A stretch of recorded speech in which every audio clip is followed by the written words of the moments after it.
राम राम भाई सारियाने। आज हम हरियाणा जीके के महत्वपूर्ण बिंदु हरियाणा हाल फिलहाल की मैगजीन से कवर करेंगे। आप इसकी पीडीएफ ले सकते हो। अभी लेक्चर स्टार्ट करते हैं और पीडीएफ कैसे लेनी है ये आपको लेक्चर के एंड में बता देता हूँ। हरियाणा जीके को कवर करते हैं। पहला टॉपिक है हरियाणा एक नज़र में। हरियाणा का मतलब क्या है? हरि का आना या हरि का निवास। हरि का मतलब होता है भगवान। अब यहाँ पे श्री कृष्ण भी आए थे, महाभारत का युद्ध हुआ था। तो हरियाणा का मतलब है हरि का आना, हरि का निवास। इसकी स्थापना 1 नवंबर 1966 को हुई थी। हरियाणा की राजधानी चंडीगढ़ है। हरियाणा और पंजाब दोनों की राजधानी है चंडीगढ़। 1947 में जब देश आज़ाद हुआ था तो उस समय हरियाणा पंजाब का हिस्सा था और उस समय के पहले मुख्यमंत्री थे श्री गोपीनाथ भार्गव। इनका जन्म स्थान सिरसा था जो अभी हरियाणा में है। और दूसरे मुख्यमंत्री भीमसेन सच्चर थे। इन्होंने 1949 में सच्चर फॉर्मूला लाया था क्योंकि उस टाइम भाषा लैंग्वेज अलग थी। तो इस वजह से पंजाब जहाँ पर पंजाबी लैंग्वेज बोली जाती है और हरियाणा का हिस्सा जहाँ पर हिंदी लैंग्वेज बोली जाती थी। वैसे तो हरियाणवी बोली है पर काफ़ी हद तक हिंदी से मिलती जुलती है। मतलब भाषा तो हिंदी है, हरियाणवी बोली है।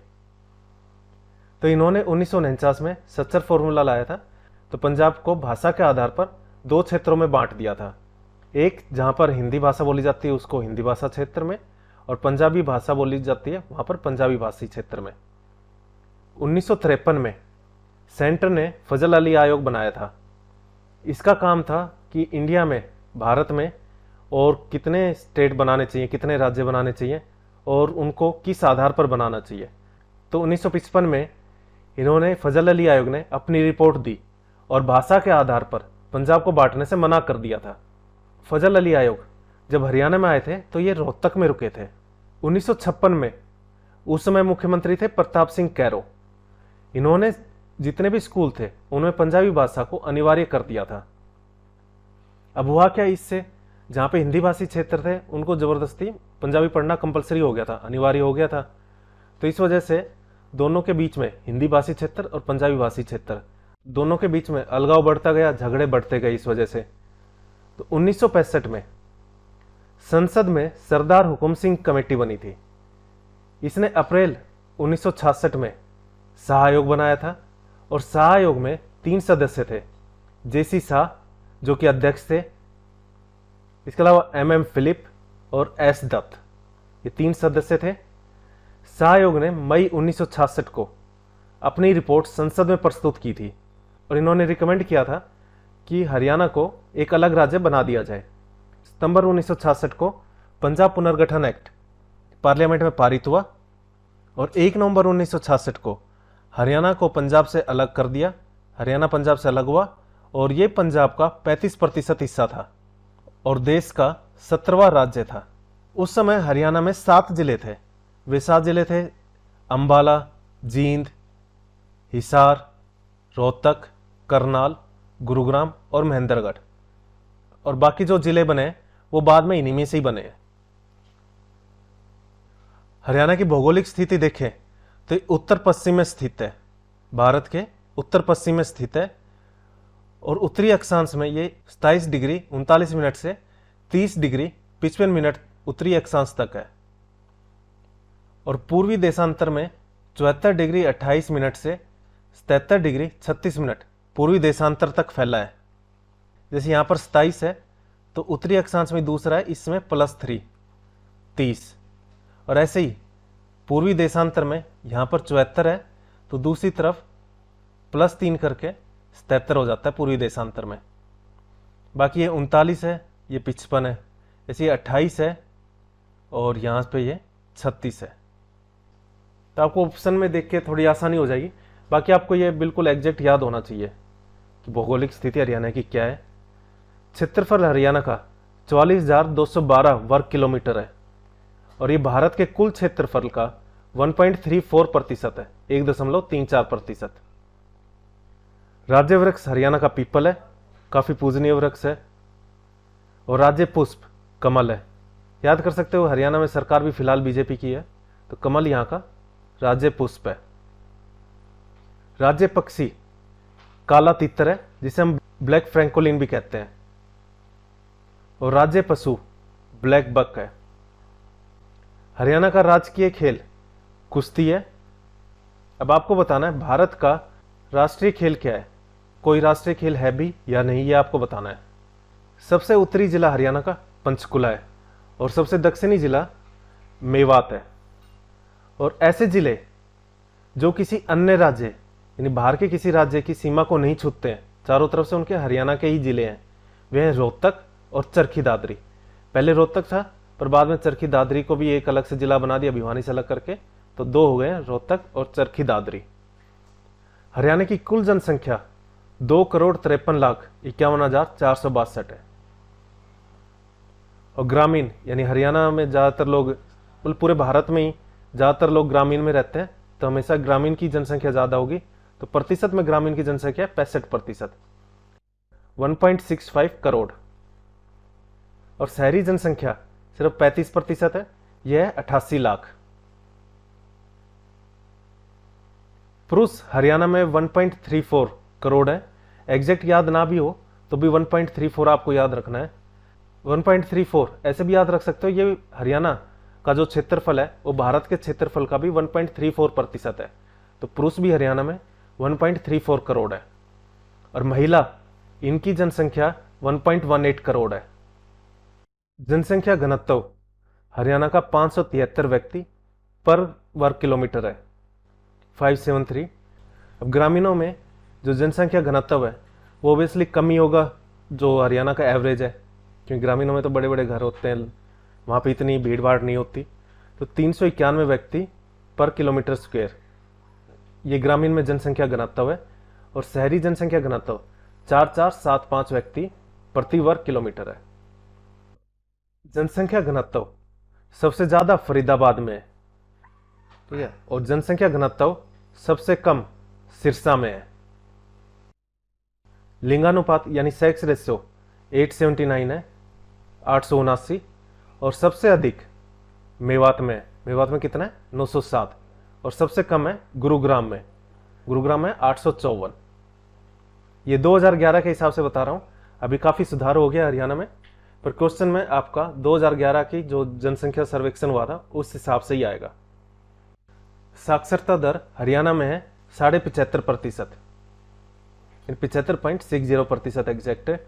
और पुरुषों में साक्षरता दर है 84.1%। और महिला साक्षरता दर थोड़ी कम है 65.9%। ट्रिक के लिए देखते हैं, ऐसा एग्जैक्ट याद करना तो काफी मुश्किल हो जाते हैं इतने ज्यादा फैक्ट। तो जैसे ये देखो, टोटल साक्षरता दर कितनी है हरियाणा की? 75% के आसपास है। 75% अगर मान ले हम हरियाणा की साक्षरता दर है, तो इसमें अगर प्लस 9 करें कितना होगा? 84। और माइनस 9 करें तो इसमें हो जाएगा 66। ठीक है, महिलाओं की कितनी है? 65.9, यानी करीब करीब 66 ही है। पुरुषों की है 84, 84.1, यानी करीब करीब 84% ही है। प्लस 9 करें तो पुरुषों की, माइनस 9 करें तो महिलाओं की साक्षरता दर आ जाती है। अब लोकसभा सीट हरियाणा में 10 है, जिसमें से 2 निर्वाचन क्षेत्र जो हैं वो अनुसूचित जाति के लिए आरक्षित है। एक तो है हिसार और दूसरा है अंबाला। और कुल राज्यसभा सीट हरियाणा में 5 है, लोकसभा सीट की आधी है। और विधानसभा सीट हरियाणा में 90 है, जिसमें से 17 रिजर्व्ड है अनुसूचित जाति के उम्मीदवारों के लिए, इनके लिए आरक्षित है। अब पहले ही बताया था मैंने, हरियाणा अस्तित्व में आने की दृष्टि से 17वां राज्य है और जनसंख्या की दृष्टि से 18वां राज्य है। क्षेत्रफल की दृष्टि से हरियाणा 20वां राज्य है। पहले ये 21वां था, पर बाद में जम्मू कश्मीर और लद्दाख को इनको यूटी बना दिया। पहले ये एक ही स्टेट था तो ये हरियाणा से ऊपर था, तो ये हरियाणा 21वां राज्य था। पर जैसे ये यूटी बने तो हम इनको राज्य में इंक्लूड नहीं करते हैं। क्वेश्चन आएगा कि अगर कौन सा राज्य है तो 20वां राज्य है। और अगर आ जाए यूटी और राज्य दोनों मिलाकर हरियाणा कौन से नंबर पर आता है, तो आता है 22वें नंबर पर, क्योंकि उस समय जम्मू कश्मीर और लद्दाख इनका एरिया हरियाणा से ज्यादा है, क्षेत्रफल हरियाणा से ज्यादा है। अब हरियाणा के पड़ोसी राज्य देखते हैं। देखो, उत्तर में हिमाचल प्रदेश, उत्तर पूर्व में उत्तराखंड, पूर्व में उत्तर प्रदेश टच करता है और दक्षिण पूर्व में दिल्ली, जो कि एक यूटी है, और उत्तर पश्चिम में चंडीगढ़, ये भी एक यूटी है, और दक्षिण पूर्व में राजस्थान हरियाणा को टच करता है। सबसे लंबी सीमा राजस्थान के साथ बनाता है हरियाणा, और सबसे छोटी सीमा उत्तराखंड के साथ बनाता है। जब हरियाणा बना उस टाइम तो 7 जिले थे। अब उसके बाद जो जिले बने हैं वो ईयर वाइज हम देख लेते हैं। 1972 में भिवानी और सोनीपत, 1972 से नए जिले बनने स्टार्ट हुए थे। 1966 में तो हरियाणा पंजाब से अलग हुआ ही था। 1972 में भिवानी और सोनीपत ये 2 नए जिले बने थे। उससे अगले ही साल 1973 में कुरुक्षेत्र बना। उसके 2 साल बाद 1975 में सिरसा अलग हुआ, सिरसा बना। और 1979 में हरियाणा में फरीदाबाद बना था, एक नया जिला।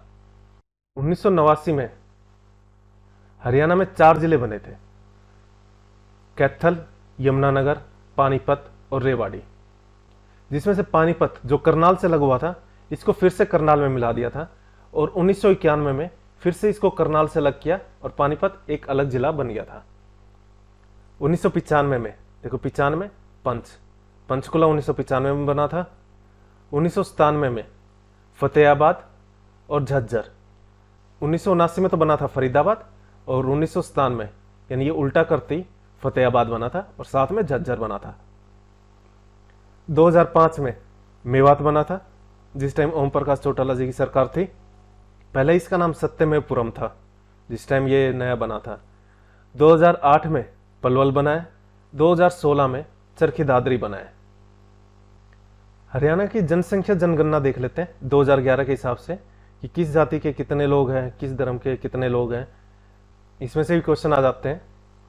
कुल जनसंख्या हरियाणा की है 2,53,51,462, और जिनमें से अनुसूचित जाति 20% है, यानी 1/5वां भाग अनुसूचित जाति का है। और अनुसूचित कुल जातियां ये 37 है। सबसे कम अनुसूचित जाति जनसंख्या पंचकुला में है। और अगर प्रतिशत में बात करें तो सबसे कम अनुसूचित जाति जनसंख्या प्रतिशत ये गुरुग्राम में है। एक बिल्कुल ऊपर की तरफ है, एक बिल्कुल नीचे की तरफ प्रतिशत में गुरुग्राम। और कुल अनुसूचित जाति जनसंख्या में सबसे कम पंचकुला में है। अधिकतम अनुसूचित जाति जनसंख्या हिसार में है, और उसके साथ ही भिड़ता हुआ है वहां पर फतेहाबाद, वहां पर 30%, यानी सबसे अधिक अनुसूचित जाति प्रतिशत फतेहाबाद में 30%, 30%। अगर शहरों में बात करें तो सर्वाधिक शहरी अनुसूचित जाति जनसंख्या फरीदाबाद में। देखो, फरीदाबाद में वैसे ही सबसे ज्यादा शहरी जनसंख्या है, तो वहां पर अनुसूचित जाति की जनसंख्या भी सबसे ज्यादा ही है। सबसे कम शहरी अनुसूचित जाति जनसंख्या ये रेवाड़ी में है। अगर ग्रामीण की बात करें तो ग्रामीण में सबसे ज्यादा अनुसूचित जाति जनसंख्या हिसार में है। कुल मिलाकर भी हिसार में ही थी सबसे ज्यादा अनुसूचित जाति, तो ग्रामीण भी हिसार में ही है अनुसूचित जाति की जनसंख्या। और सबसे कम अनुसूचित जाति जनसंख्या ये रेवाड़ी में है। एक बार फिर से देख लेते हैं। देखो, हिसार में तो अनुसूचित जाति की जनसंख्या गांव में भी सबसे ज्यादा है और कुल मिलाकर भी सबसे ज्यादा है। और रेवाड़ी की बात करें तो ग्रामीण में भी सबसे कम अनुसूचित जाति जनसंख्या है, और शहरी में भी सबसे कम अनुसूचित जाति जनसंख्या रेवाड़ी में ही है। अगर शहरों में सबसे ज्यादा बात करें तो जहां पर सबसे ज्यादा जनसंख्या है शहरों की, वहीं पर ही सबसे ज्यादा अनुसूचित जाति की जनसंख्या है फरीदाबाद में। अधिकतम प्रतिशत ये हिसार से भिड़ता हुआ ही है। यहाँ पर 30% अनुसूचित जाति की जनसंख्या है, और सबसे कम अगर प्रतिशत में बात करें तो गुरुग्राम में जो सबसे नीचे है, और उसके ऊपर पंचकुला जो सबसे ऊपर की तरफ है, जहां पर वैसे ही काफी कम जनसंख्या है, तो वहां पर अनुसूचित जाति की जनसंख्या भी पंचकुला में सबसे कम है, और प्रतिशत में गुरुग्राम। सबसे ज्यादा हिंदू धर्म के लोग हैं, इनकी जनसंख्या प्रतिशत है 87.4%। मुस्लिम की जनसंख्या प्रतिशत है 7%, और सबसे ज्यादा सर्वाधिक मेवात में रहते हैं मुस्लिम। सिख, इनकी जनसंख्या प्रतिशत है 5, और सर्वाधिक यानी ये पंजाब की तरफ ही सबसे ज्यादा रहेंगे, तो सर्वाधिक सिरसा में, सिरसा पंजाब से भिड़ता हुआ है। जैन 0.21% है, ईसाई 0.20% है, और सबसे ज्यादा फरीदाबाद में है ये। बौद्ध धर्म के लोग, इनका प्रतिशत है 0.03%। सबसे कम बौद्ध धर्म के, सबसे अधिक हिंदू धर्म के। अब मुख्यमंत्री, हरियाणा के जो मुख्यमंत्री रहे हैं उनके सिर्फ हम यहां पर हम सिर्फ इंपॉर्टेंट पॉइंट ही कवर कर रहे हैं, तो मुख्यमंत्री भी हम सारे कवर नहीं करेंगे, जिनमें से क्वेश्चन बनता है सिर्फ वही कवर कर रहे हैं। हरियाणा के पहले मुख्यमंत्री थे पंडित भगवत दयाल शर्मा। इनका जन्म स्थान झज्जर है। और लगातार सबसे ज्यादा समय तक मुख्यमंत्री भूपेंद्र सिंह हुड्डा बने। फिलहाल मनोहर लाल खट्टर भी 10 साल तक बन जाएंगे। ये भी, भूपेंद्र सिंह हुड्डा ने भी अपनी 2 टर्म कंप्लीट की थी और ये भी अपनी 2 टर्म कंप्लीट कर लेंगे, मनोहर लाल खट्टर भी। सबसे ज्यादा बार मुख्यमंत्री ओम प्रकाश चौटाला बने, 6 बार बने। और कुल सबसे कम समय तक मुख्यमंत्री राव वीरेंद्र सिंह, ये सबसे कम समय तक रहे थे अगर कुल मिलाकर बात करें। और दूसरे मुख्यमंत्री थे ये हरियाणा के, पहले पंडित भगवत दयाल शर्मा और दूसरे राव वीरेंद्र सिंह। और कुल सबसे ज्यादा समय तक भजनलाल मुख्यमंत्री बने। और अगर बात करें सबसे छोटा कार्यकाल किस मुख्यमंत्री का था, ये बने तो सबसे ज्यादा बार थे, पर एक बार इनका कार्यकाल सिर्फ 6 दिन का था। सबसे छोटा कार्यकाल ओम प्रकाश चौटाला का था। भजनलाल हरियाणा का चाणक्य भी कहा जाता है। 1968 में पहली बार विधायक बने थे। 1972 में बंसीलाल की सरकार में हरियाणा के कृषि मंत्री बने थे। चौधरी बंसीलाल ये रक्षा मंत्री बने थे 1975 से 1977 तक। चौधरी बंसीलाल, इनको लौह पुरुष भी कहा जाता है हरियाणा का और आधुनिक हरियाणा का निर्माता।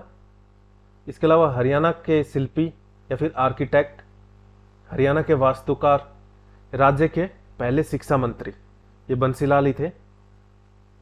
जिनके उपनाम है लौह पुरुष, आधुनिक हरियाणा के निर्माता, हरियाणा के शिल्पी, आर्किटेक्ट या वास्तुकार, बंसीलाल को कहा जाता है। केंद्र में 1975 को ये रक्षा मंत्री बने थे। 1984 को रेल व परिवहन मंत्री थे ये। हरियाणा में एक ही बार शराबबंदी हुई है, वो बंसीलाल के टाइम पर ही हुई थी, इन्होंने करवाई थी। 1 जुलाई 1996 से 1 अप्रैल 1998 तक शराबबंदी कानून लागू किया था बंसीलाल जी ने। 1996 में इन्होंने हरियाणा विकास पार्टी की स्थापना की थी, अपनी एक पार्टी बनाई थी हरियाणा विकास पार्टी, और उसका चुनाव चिन्ह था गुड्डा गुड्डी। 1970 में इन्हीं के शासनकाल में, आपको पता है 1970 में हर गांव तक बिजली पहुंच गई थी हरियाणा में, तो वो इन्हीं के शासनकाल में पहुंची थी। चौधरी देवीलाल, जिनका जीवन काल 1914 से 2001 तक का रहा था, इन्हें ताऊ देवीलाल के नाम से भी जाना जाता है, या फिर किसानों का मसीहा, किंग मेकर, हरियाणा के जन्मदाता, राष्ट्रीय राजनीति के भीष्म पितामह के नाम से भी जाना जाता है। इन्होंने देश के स्वतंत्रता संग्राम में भी भाग लिया था, ये स्वतंत्रता सेनानी थे। 1996 में इन्होंने इंडियन नेशनल लोकदल का निर्माण किया था, जिसका चुनाव चिन्ह है चश्मा। सुचेता कृपलानी, ये अंबाला की रहने वाली थी और भारत की पहली महिला मुख्यमंत्री बनी थी, उत्तर प्रदेश की मुख्यमंत्री बनी थी ये। अब हरियाणा विधानसभा के इंपॉर्टेंट पॉइंट्स देखते हैं। सिर्फ वही चीजें देखेंगे जो आपके एग्जाम में आ सकती है। पहली बार चुनाव हरियाणा में 1967 में हुए थे। 1966 में तो हरियाणा पंजाब से अलग हुआ था और 1967 में इलेक्शन हुए थे। पहली विधानसभा अध्यक्ष सन्नो देवी थी, साथ ही हरियाणा की पहली महिला विधानसभा अध्यक्ष भी यही बनी थी। पहले पुरुष विधानसभा अध्यक्ष राव वीरेंद्र सिंह, इनका सबसे कम समय का कार्यकाल था और ये दूसरे विधानसभा अध्यक्ष थे। सबसे ज्यादा बार, सर्वाधिक बार अध्यक्ष हरमोहिंदर सिंह चड्ढा बने। हरियाणा विधानसभा का डिजाइन किसने तैयार किया है? ली कोर्बुजिए ने, जो फ्रांस के थे।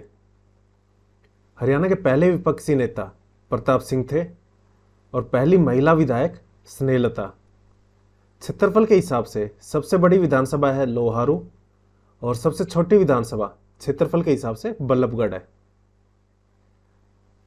सबसे कम ग्राम पंचायतें किस जिले में? फरीदाबाद में।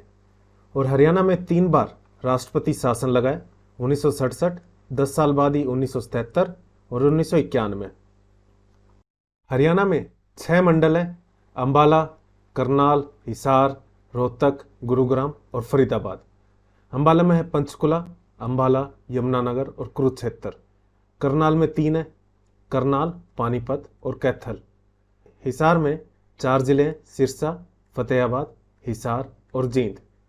रोहतक में इसमें 5 जिले हैं, झज्जर, चरखी दादरी, भिवानी, रोहतक और सोनीपत। सबसे ज़्यादा जिले इसी मंडल में, रोहतक मंडल में। गुरुग्राम में गुरुग्राम, रेवाड़ी और महेंद्रगढ़ है। फरीदाबाद में फरीदाबाद, पलवल और मेवात। पुलिस रेंज की बात करें तो पुलिस रेंज 5 है। मंडल कितने थे? 6। पुलिस रेंज है 5। मंडल और पुलिस जिले में बाकी सब कुछ सेम है। बस जो पुलिस कमिश्नरी है, हरियाणा में 4 पुलिस कमिश्नरी है, पंचकुला, सोनीपत, गुरुग्राम और फरीदाबाद। ये आप मंडल में से हटा देना, वो पुलिस रेंज में है। अब जैसे गुरुग्राम और फरीदाबाद ये दोनों बड़े शहर हैं, इन दोनों को पुलिस कमिश्नरी बना दिया है। तो इन दोनों को हटा के बाकी जो जिले बचे हैं, जैसे गुरुग्राम और फरीदाबाद को हमने हटा दिया, बाकी रेवाड़ी, महेंद्रगढ़, पलवल और मेवात, ये सभी इनका एक पुलिस रेंज बना दिया साउथ पुलिस रेंज के नाम से। अब जैसे अंबाला को देखते हैं, ये पुलिस रेंज में अंबाला, यमुनानगर और कुरुक्षेत्र है। अगर मंडल में बात करें तो पंचकुला और था, पर वो आ गया हमारा पुलिस कमिश्नरी में, तो ये इसमें ऐड नहीं है। ऐसी करनाल में कैथल, करनाल और पानीपत। हिसार में सिरसा, फतेहाबाद, हिसार और जींद। रोहतक में है रोहतक, झज्जर, भिवानी और चरखी दादरी। मंडल में बात करें तो इसमें सोनीपत भी था, पर यहाँ पर ये पुलिस कमिश्नरी है, तो यहाँ पे हटा दिया है। गुरुग्राम और फरीदाबाद जो मंडल में थे, इन दोनों को पुलिस रेंज में हटा दिया और बाकी जो जिले हैं उनको मिला के एक कंबाइंड पुलिस रेंज बना दिया साउथ के नाम से, जिसमें महेंद्रगढ़, रेवाड़ी, पलवल और मेवात। उपमंडल की बात करें तो 82 टोटल उपमंडल हैं। 8 नए उपमंडल बने थे, पहले 74 थे। हो सकता है एनटीए पुराना कोई क्वेश्चन उठा ले और उसमें 74 गिवन हो और 82 उसमें हो ही नहीं, तो आपको 74 का गोला भरना है। तहसील 94 है, उप तहसील 49 है। कई बार लोगों को कन्फ्यूजन हो जाता है कि तहसील कम होंगी और उप तहसील ज़्यादा, पर तहसील ज़्यादा है 94, उप तहसील है 49। खंड है 143 और कस्बे हैं 154। हमारे यहाँ पर टोटल पुलिस जिले हैं 25, जिसमें से 3 नए बने हैं पिछले कुछ सालों में। डबवाली सबसे नया बना है, हाल फिलहाल में ही बना है। मानेसर और हांसी भी ये नए पुलिस जिला बने थे। पुलिस कमिश्नरी 4 हैं, पंचकुला, सोनीपत, गुरुग्राम और फरीदाबाद। कुल गांव हरियाणा में 7356 है 2023 के आंकड़ों के हिसाब से, पर जनगणना 2011 की बात करें तो उस टाइम थे 6841। दोनों में से किसी के ऊपर भी आ सकता है, जनगणना के हिसाब से पूछ सकते हैं और आज के टाइम पे भी टोटल पूछ सकते हैं। टोटल कितनी पंचायतें हरियाणा में? 6228, पर जनगणना 2011 के हिसाब से 6212। अब गांव और पंचायतों में फर्क इसलिए होता है क्योंकि कई बार 2-2, 3-3 गांवों की एक ही पंचायत होती है, इसलिए ग्राम पंचायत कम मिलती है। कुल सरपंच 6228 है और पंच है 62,077। पंचायत समिति 143 है, जिसमें से कुल सदस्य हैं 3807। जिला परिषद है 22, जितने जिले हैं उतनी जिला परिषद है 22। कुल सदस्य हैं 411। तो नगर परिषद है 22, नगर पालिका है 60 और नगर निगम है 11। सबसे अधिक सदस्य किस नगर निगम में? फरीदाबाद में 45 सदस्य। हरियाणा में जिले कुल 22 हैं। देखो इसमें कुल सदस्य हो सकता है आपको याद करने में दिक्कत हो, तो ये एक बार बस रीडिंग मार के चले जाना, वहाँ पर क्लिक हो जाए तो ठीक है, पर क्वेश्चन आने के चांसेस काफ़ी कम है इसमें से। क्वेश्चन आने के चांसेस ज़्यादातर इनमें से कुल सरपंच, पंचायत समिति, जिला परिषद, नगर परिषद कितने हैं, नगर पालिका कितनी है, कुल गांव कितने हैं और ग्राम पंचायत कितनी है। जिले हमारे 22 हैं। सबसे बड़ा जिला सिरसा है और सबसे छोटा फरीदाबाद है। जनसंख्या के हिसाब से सबसे बड़ा मंडल हिसार है, साथ ही क्षेत्रफल के हिसाब से भी सबसे बड़ा मंडल हिसार है, और जनसंख्या के हिसाब से सबसे छोटा मंडल है गुरुग्राम। और अगर क्षेत्रफल की बात करें तो उसमें सबसे छोटा मंडल है फरीदाबाद। सबसे ज़्यादा जिले एक मंडल किस मंडल में है? सबसे ज़्यादा जिले रोहतक में। अब देखते हैं जिलों का नाम किस कारण की वजह से रखा गया है। जैसे सिरसा, ये 783 के नाम पर रखा गया है या फिर सिरस पेट के नाम पर भी, दोनों में से कोई भी आ सकता है आपके ऑप्शन में। फतेहाबाद, ये बाबा फतेह चंद के नाम पर रखा गया है। भिवानी, राजा भवानी सिंह के नाम पर। रेवाड़ी, यहाँ पर राजा रेवत ने रेवती को दान में दे दी थी ये जगह, इस पर इसका नाम रेवाड़ी रखा गया है। चरखी दादरी, यहाँ पर एक दादर नाम की झील है, उसके किनारे दादुर यानी मेंढक काफ़ी ज़्यादा रहते हैं। दादुर इनके नाम पर चरखी दादरी का नाम रखा गया है, या फिर कह सकते हैं दादर झील के नाम पर भी चरखी दादरी का नाम रखा गया है। महेंद्रगढ़, ये राजा महेंद्र सिंह के नाम पर रखा गया है। गुरुग्राम गुरु द्रोणाचार्य के नाम पर रखा गया है। जींद, यहाँ पर जयंती देवी का मंदिर है, इस कारण इसका नाम जींद रखा गया है। कैथल, इसको हम हनुमान जी की जन्मस्थली मानते हैं, इस कारण इसका नाम कैथल रखा गया है, कपिल स्थल। सोनीपत, ये श्रवण कुमार के नाम पर रखा गया है। पानीपत पानिनी ऋषि के नाम पर। करनाल कर्ण के नाम पर, जो महाभारत में भी लड़े थे। कुरुक्षेत्र, ये कौरवों का क्षेत्र था, इस कारण इसका नाम कुरुक्षेत्र रखा गया। अंबाला, ये अंबा अंबालिका के नाम पर और आमों की अधिकता के कारण भी इसका नाम अंबाला रखा गया है। पंचकुला, यहाँ पर 5 कूप है, इस कारण इसका नाम पंचकुला रखा गया है।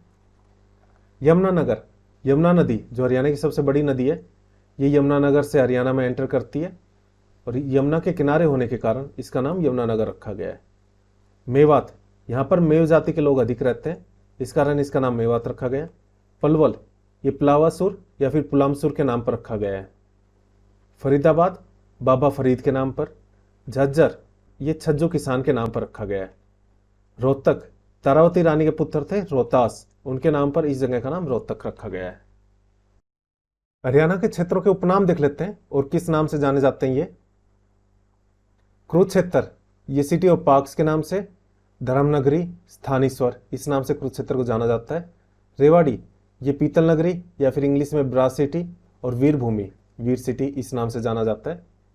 वीरभूमि तो इसलिए क्योंकि रेजांगला का युद्ध हुआ था, वहाँ पर रेवाड़ी के काफ़ी सिपाही शहीद हुए थे। और ब्रास सिटी, पीतल नगरी, यहाँ पर पीतल के बर्तन काफ़ी फेमस है, काफ़ी ज़्यादा काम होता है पीतल के बर्तनों का। जींद, हार्ट ऑफ हरियाणा, कि हार्ट कहाँ पे रहता है, हमारे साथ में बीच में रहता है, वैसे ही जींद भी हरियाणा के बीच में है।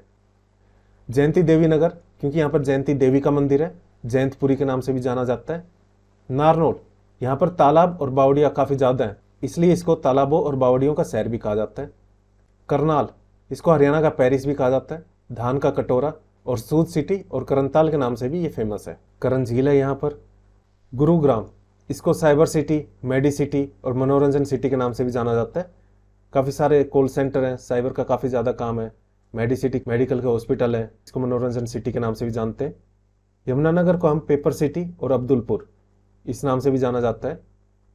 रोहतक, इसको शुगर सिटी और एजुकेशन सिटी, काफ़ी ज़्यादा इंस्टीट्यूट्स हैं यहाँ पर। पलवल को city of cotton, sugar city, Ambala के नाम से भी जाना जाता है। महेंद्रगढ़ को कानौड़ के नाम से जाना जाता है, पुराना नाम इसका कानौड़ ही था। सोनीपत को सोनप्रस्थ, सोने का शहर और एजुकेशन सिटी इस नाम से जाना जाता है। फरीदाबाद को उद्योग नगरी के नाम से जाना जाता है, यहाँ पर काफ़ी सारे उद्योग हैं, काफ़ी फैक्ट्रियाँ हैं। सिरसा को वन नगरी, सरिस्कम और सरस्वती नगर के नाम से भी जाना जाता है। पानीपत को बुनकर नगरी और पनपथ के नाम से जाना जाता है। पंचकुला काफ़ी छोटा शहर है, नैनो सिटी के नाम से भी जाना जाता है इसको। हिसार को हम मैग्नेट सिटी, स्टील सिटी और हिसार फिरोजा के नाम से जानते हैं।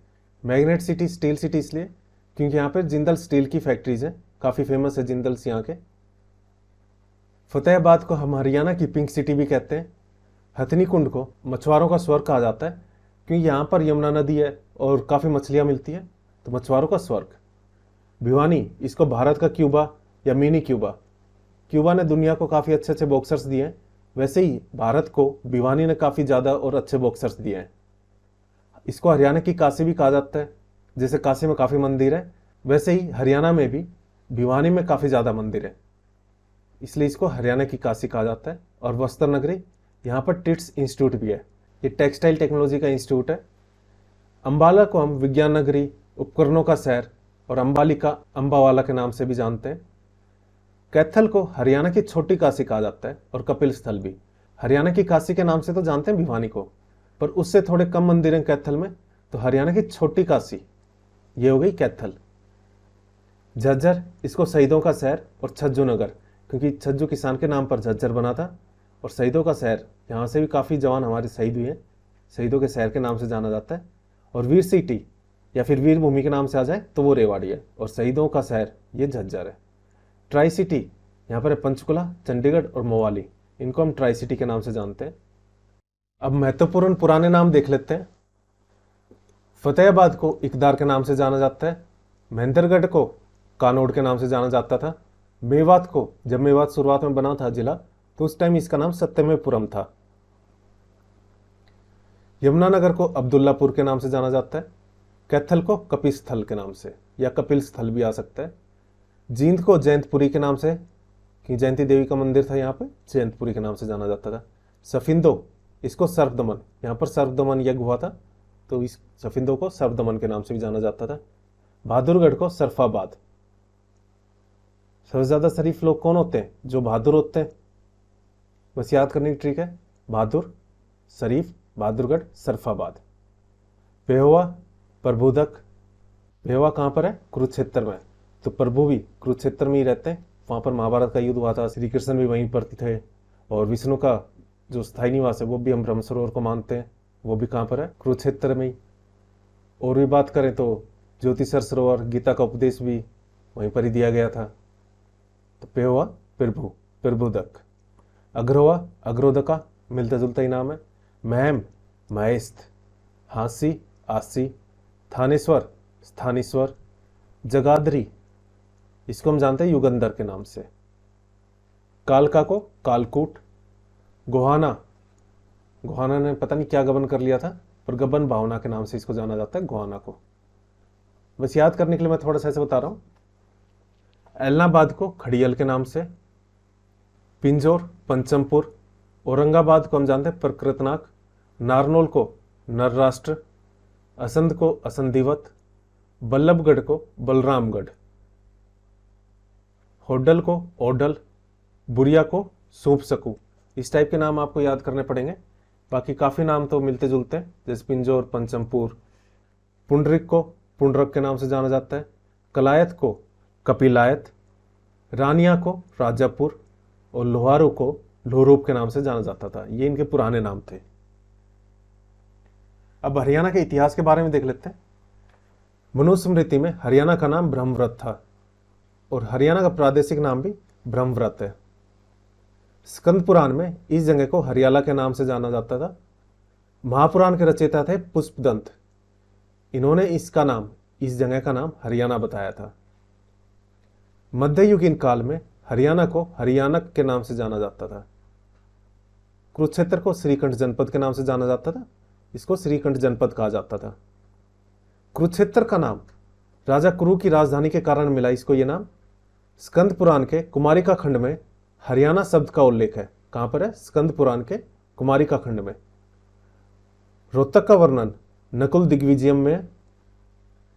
इसके अलावा हरियाणा का किन किन ग्रंथों में उल्लेख है? ऋग्वेद में भी उल्लेख है, और जैसे ब्राह्मण ग्रंथ है, जैसे शतपथ ब्राह्मण, ऐत्रेय ब्राह्मण, इनमें भी, और छांदोग्य उपनिषद।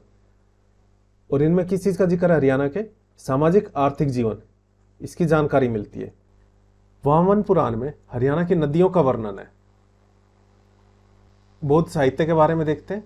दिव्य वदान, मज्जिम निकाय और पंपत सुदनी, इनमें हरियाणा का वर्णन है। दिव्य वदान में अग्रवा, जो हिसार में, उसका वर्णन है। पंपत सुदनी, इसमें बुद्ध ने जो हरियाणा में भ्रमण किया था उसके बारे में बताया गया है, उसका वर्णन है। बौद्ध धर्म का प्रमुख केंद्र था अग्रवा, जो हिसार में, और जैन धर्म का भी प्रमुख केंद्र अग्रवा हिसार ही था। अब जैन धर्म या बौद्ध धर्म से रिलेटेड कोई चीज आ जाती है कहां पर मिली है उस टाइम की, तो वो अगर आपको पक्का आइडिया नहीं है तो आप अग्रवा हिसार इसके आसपास के एरिया टिक कर देना। पर अगर आ जाए अशोक ने स्तूप या फिर शिलालेख कहां पर बनवाए, तो ये हरियाणा में नॉर्थ की तरफ है। अभी थोड़ी देर बाद वो पॉइंट भी आएंगे। जैन साहित्य को देखें तो कथाकोश और भद्रभाव चरित, इसमें हरियाणा का जिक्र है, हरियाणा के अग्रवा का, जो हिसार में है। और जैन धर्म का प्रमुख केंद्र भी अग्रवा हिसार था। पुरातात्विक स्रोत की बात करें, योद्धा काल में रोहतक को बहुधान्यक कहा जाता था, और अशोक का टोपरा स्तंभ ये यमुनानगर में था। बाद में फिरोज शाह तुगलक इसको दिल्ली लेकर चला गया था। फिलहाल वो जगह यमुनानगर में जहां पर अशोक का टोपरा स्तंभ है। अगर पुराने टाइम की बात करें तो उस टाइम यमुनानगर बना नहीं था, इसलिए काफी बुक्स में आपको अंबाला भी देखने को मिल सकता है। फिरोज शाह तुगलक ने इसे दिल्ली में स्थानांतरित करवाया था। राजा देवका ने लाओस अभिलेख में कुरुक्षेत्र की महिमा लिखी है। अग्रवा अभिलेख में संगीत के 7 स्वर अंकित हैं। हांसी अभिलेख ये पृथ्वीराज 2 से संबंधित है। कई बार स्टूडेंट्स एग्जाम में कंफ्यूज हो जाते हैं और पृथ्वीराज 3 टिक करके आ जाते हैं। पृथ्वीराज 3 भी काफी फेमस थे। तराइन के जो 2 युद्ध हुए थे 1191 और 92, वो इन्हीं के टाइम पे हुए थे। पर हांसी अभिलेख की बात हो तो ये पृथ्वीराज 2 से संबंधित है। लांडनू राजस्थान अभिलेख है। इसमें हरियाणा की राजधानी दिल्ली बताई गई है। हिसार में गुजरी महल है, वहां पर एक स्तंभ है, उसमें 8 अभिलेख है। ये 8 अभिलेख 8 जगह से आने वाले भागवतों की सूचना देते हैं। राखी गढ़ी, सीसवाल, अग्रवा, बरवाला ये हिसार में, ये पुराने टीले हैं या फिर पुरानी सभ्यताओं के अवशेष हैं। ये हड़प्पा का सबसे बड़ा पुरातत्व स्थल राखी गढ़ी है। इसमें हड़प्पा से पहले की भी सभ्यता है और हड़प्पा के बाद की भी सभ्यता है। राखी गढ़ी ये घग्गर नदी के तट पर था। इसकी खोज सूरजभान ने 1969 में की थी। सीसवाल की खोज भी सूरजभान ने की थी, पर 1 साल पहले की थी ये 1968 में। मिताथल और नौरंगाबाद ये भिवानी में, जो भिवानी में मिताथल है, इसकी भी खोज इसके उत्खननकर्ता सूरजभान थे। बनावली और कुनाल ये फतेहाबाद में। बनावली की खोज RS बिष्ट ने की थी। देखो बै से बै, और सीसवाल से सह सूरजभान। साथ ही सूरजभान राखी गढ़ी और मिताथल इनके भी उत्खननकर्ता थे। भगवानपुरा और दौलतपुर ये कुरुक्षेत्र में, ये भी पुराने टीले हैं। देखो कुरुक्षेत्र यहाँ पर गीता का उपदेश दिया गया था, ये भगवान से काफी रिलेटेड है कुरुक्षेत्र। तो भगवानपुरा कुरुक्षेत्र में। अब जहाँ पर भगवान रहेंगे वहाँ पर दौलत तो रहेगी, सभी लोग खुश रहेंगे, दौलत रहेगी। महाभारत की लड़ाई भी हुई थी, वहाँ पर भी उनके पास भी काफ़ी दौलत थी। तो दौलतपुर भी कुरुक्षेत्र में है। द्रसदवती नदी राखी गढ़ी के किनारे से बहती है। अगर क्वेश्चन आ जाए द्रसदवती किस प्राचीन सभ्यता के किनारे से बहती थी, राखी गढ़ी के किनारे से। हाकड़ा सभ्यता ये हड़प्पा से पहले की सभ्यता है और इसके अस्तित्व कुनाल और फतेहाबाद में मिले। घग्गर नदी को पाकिस्तान में हाकड़ा कहा जाता है। सेंधव लोग ये सरस्वती नदी के किनारे रहते थे। क्वेश्चन आ जाए सेंधव लोग कहां पर रहते थे, सरस्वती नदी के किनारे। अग्रवा जो हिसार में, यहां पर इंडो ग्रीक सिक्के मिले और पंचमार्क सिक्के मिले। अग्रे जनपद के भी सिक्के मिले। अग्रे जनपद की तो राजधानी थी अग्रवा हिसार। पर इंडो ग्रीक सिक्के, क्योंकि इंडो ग्रीक बाहर से आए थे, पाकिस्तान की तरफ से होते हुए आए थे, ये उस टाइम ग्रीस के रहने वाले थे, तो इनके सिक्के हरियाणा में आते हुए गिरे थे। कहां पर, हिसार में। ऐसा आप याद कर रख सकते हो, ये आपको बस याद करने के लिए बता रहा हूं मैं। अग्रवा हिसार में इंडो ग्रीक सिक्के मिले। इसके अलावा इंडो ग्रीक सिक्के ये रोहतक के खोखरा कोट में भी मिले। मिताथल जो भिवानी में, यहाँ पर समुद्रगुप्त कालीन सिक्के मिले और कुषाण कालीन सिक्के। कार्तिकेय ये योद्धे गणराज्य का एक महत्वपूर्ण राजा था। काफी सिक्कों में कार्तिकेय नाम अंकित मिला है। दौलतपुर जो कुरुक्षेत्र में, यहाँ पर मिट्टी की मोहरें मिली हैं, तभी तो इसका नाम दौलतपुर हो पाया। उस टाइम यही मोहरें पैसे के बराबर थी, यही दौलत थी। जगाधरी, यमुनानगर और करनाल यहाँ पर कुनिंद कालीन सिक्के मिले। सोनीपत में मिले हर्षवर्धन कालीन सिक्के, या फिर इन सिक्कों को धीरम भी कहा जाता था। ये ताम्र के होते थे या सोने के सिक्के भी मिले हैं यहाँ पर। रोहतक यहाँ से गुप्तकालीन मुद्राएं मिली हैं और युद्धकालीन जो सिक्के ढाले के साँचे होते थे जिनसे युद्धकालीन सिक्के बनते थे वो भी यहाँ पर मिले और इंडो ग्रीक कालीन सिक्के भी यहाँ पर मिले। इसके अलावा कहाँ पर मिले थे, हिसार में, और रोहतक में ये खोखरा कोट में मिले। स्थल बोर जो रोहतक में, यहाँ पर बलराम की मूर्तियां मिली है। खोखरा कोट रोहतक में, यहाँ पर इंडो ग्रीक कालीन सिक्के मिले। पलवल में यक्ष की मूर्तियां मिली हैं। हिसार फतेहाबाद में मौर्य के स्तूप मिले हैं। एहोल शिलालेख, इसमें हर्षवर्धन और पुलकेशिन II इनके बीच में जो युद्ध हुआ था उसके बारे में लिखा गया है। यह युद्ध नर्मदा नदी के किनारे हुआ था, नर्मदा का भी युद्ध कहते हैं, और इसमें हर्षवर्धन की पराजय हुई थी। इसके बारे में एहोल शिलालेख में वर्णन है। हस्तिनापुर ये पुरु राजवंश की राजधानी थी और इंद्रप्रस्थ ये क्रू राजवंश की राजधानी थी। इंद्रप्रस्थ जो आज के टाइम पे दिल्ली है, इसी को इंद्रप्रस्थ के नाम से जानते थे, और जो मेरठ है इसको हस्तिनापुर के नाम से। पुरुषनी रिवर ये रावी नदी का पुराना नाम है। इसके किनारे 10 राजाओं का युद्ध हुआ था। जिसमें एक तरफ राजा सुदास थे और ये विजयी रहे थे। बौद्ध साहित्य में वर्णन है कि भारत के जो 16 महाजनपद थे उसमें से एक कुरु महाजनपद भी था। अशोककालीन बौद्ध स्तूप ये थानेश्वर में है। अग्रवा ये अग्र गणराज्य यहीं पर ही था। इलाहाबाद स्तंभ शिलालेख, इसे प्रयाग प्रशस्ति के नाम से भी जाना जाता है। ये समुद्रगुप्त के टाइम पे बना था, समुद्रगुप्त कालीन है और इसकी रचना हरिसेन ने की थी। हेनसांग हर्षवर्धन के समय भारत आया था। पेयोवा जो कुरुक्षेत्र में है, ये घोड़ों के व्यापार के लिए प्रसिद्ध था। अब महत्वपूर्ण घटनाक्रम देख लेते हैं। 324 से 232 ईसा पूर्व तक हरियाणा पर मौर्यों का अधिकार था। 580 ईस्वी में प्रभाकर वर्धन राजा बने थे और 590 ईस्वी में हर्षवर्धन का जन्म हुआ था। 605 ईस्वी में जब प्रभाकर वर्धन की मृत्यु हुई थी तो उनके बेटे राज्यवर्धन राजा बने थे और हर्षवर्धन और राज्यवर्धन ये आपस में भाई थे। 606 ईस्वी में एक युद्ध में राज्यवर्धन की मृत्यु हो गई थी तो हर्षवर्धन राजा बने थे और राजधानी थी इनकी थानेसर। 618 ईस्वी में हुआ था हर्षवर्धन का पुलकेशिन से युद्ध, इसे नर्मदा का युद्ध भी कहते हैं। ये नर्मदा नदी के किनारे हुआ था। इसमें हर्षवर्धन की पराजय हुई थी और इस युद्ध का उल्लेख ऐहोल शिलालेख में है। 641 ईस्वी में हर्षवर्धन ने कन्नौज पर विजय प्राप्त की थी। 629 ईस्वी में हेनसांग भारत आया था और ये थानेसर में 635 ईस्वी से 644 ईस्वी तक रहा। हेनसांग थानेसर में रहा था। 644 ईस्वी में हेनसांग वापस चीन लौट गया था। ये चीन से भारत आया था 629 ईस्वी में। 647 ईस्वी में हर्षवर्धन की मृत्यु हो गई थी। 805 में गुज्जर प्रतिहा राजा नागवट II का हरियाणा पर कब्जा था। 910 ईस्वी में तोमर राजवंश की स्थापना हुई थी। संस्थापक थे अनंगपाल, इनका हरियाणा पर कब्जा हुआ था। और 1009 ईस्वी में महमूद गजनी ने भारत पर आक्रमण किया था। जब महमूद गजनी ने हरियाणा पर हमला किया उस समय तोमर राजवंश जयपाल का शासन था हरियाणा पर। अलबरूनी ये महमूद गजनी के साथ भारत आया था और इसने किताब उल हिंद नाम की पुस्तक लिखी थी। इस बुक में ब्रह्म सरोवर का जिक्र किया था।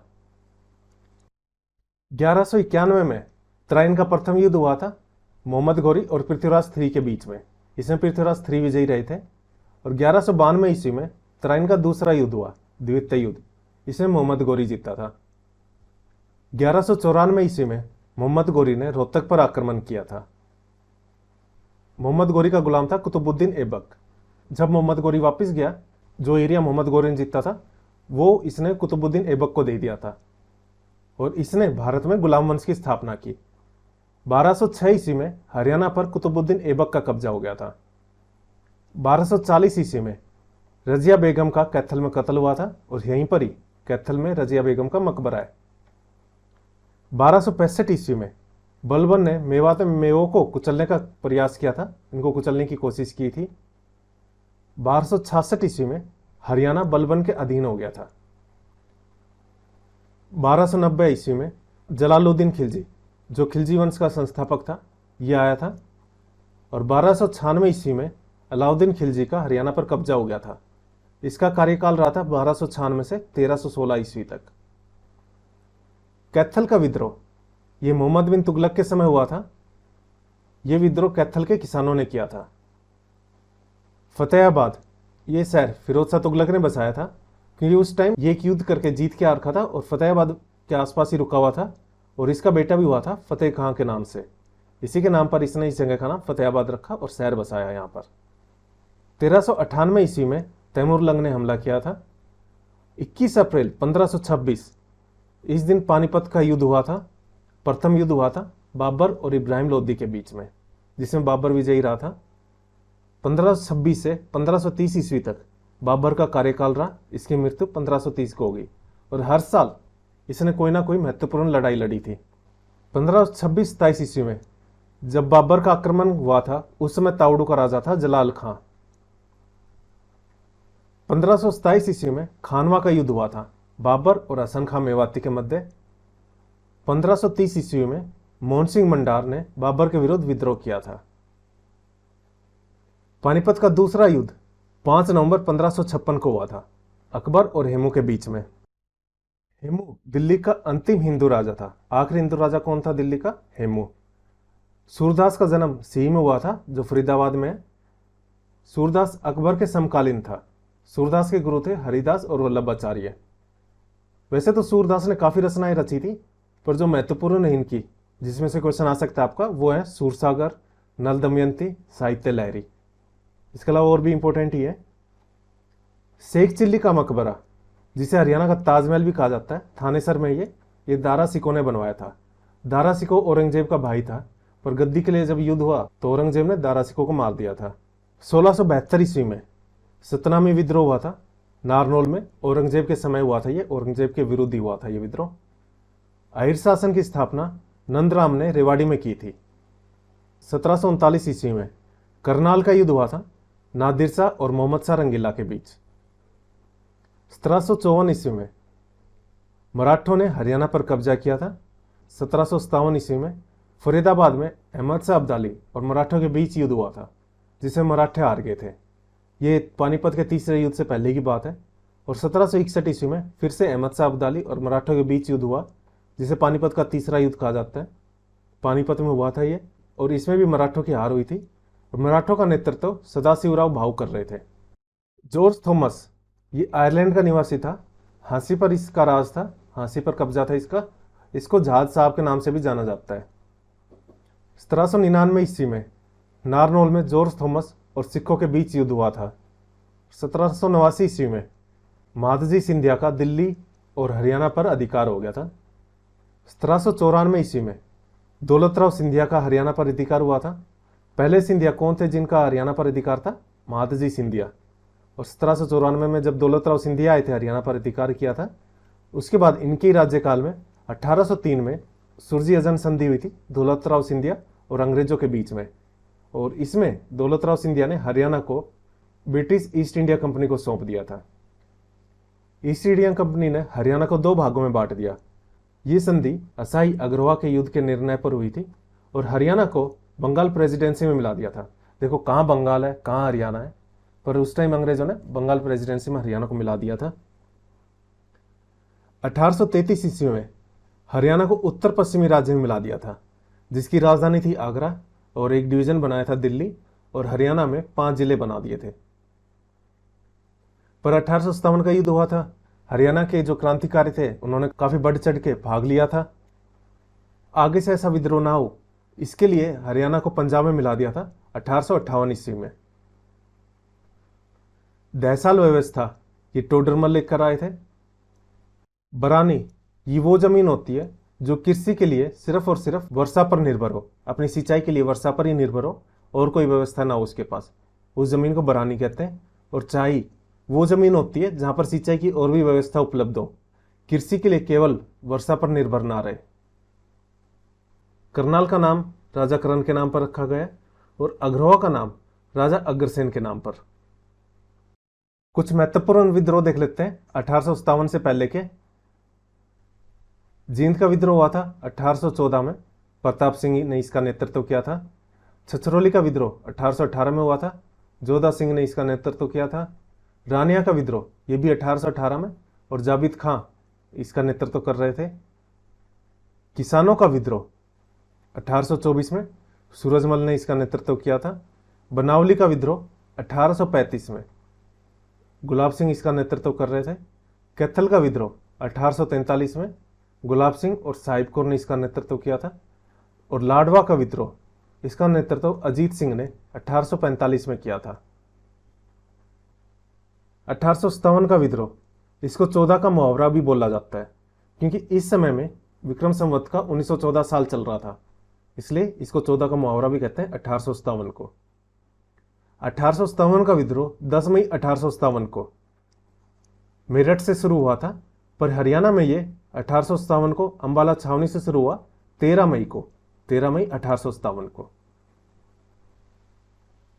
कुछ महत्वपूर्ण स्थान जहां पर अंग्रेजों का सामना 1857 क्रांतिकारियों से हुआ था, ये थे विलियम फोर्ड का सामना हुआ था गुरुग्राम में, मेजर एडन का मेवात में, हडसन का रोहतक में, और वान कोटलैंड का हिसार में। 1857 की क्रांति के हरियाणा के महत्वपूर्ण नेता देख लेते हैं। अंबाला से थे मोहन सिंह, रेवाड़ी से राव तुलाराम, और इन्हीं की याद में 23 सितंबर को शहीदी दिवस मनाया जाता है। 23 सितंबर 1863 को राव तुलाराम की मृत्यु अफगानिस्तान के काबुल में हुई थी। सांपला से साबर खान थे। 9 जनवरी 1858 को, ये दोनों इंपॉर्टेंट है, काफ़ी इंपॉर्टेंट है, 9 जनवरी 1858 को चांदनी चौक पर फांसी दी गई थी नाहर सिंह को, जिन्हें बल्लभगढ़ का शेर भी कहा जाता है। अंग्रेजों ने इन्हें बल्लभगढ़ में गुड़साल में कैद करके रखा था। और इनसे कुछ महीने पहले 1857 को, 23 अक्टूबर 1857 को लाल किले पर फांसी दी गई थी अब्दुल रहमान खां, जो झज्जर के थे।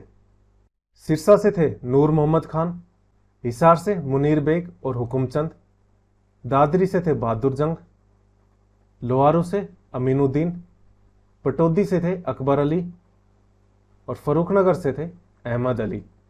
देखो इनमें काफ़ी कन्फ्यूजन हो जाता है, आप एक याद कर लो, जैसे पटौदी से अकबर अली थे, दिल्ली के पास है, दिल्ली पर किसका कब्जा था? अकबर का एक टाइम पर, तो पटौदी से अकबर अली।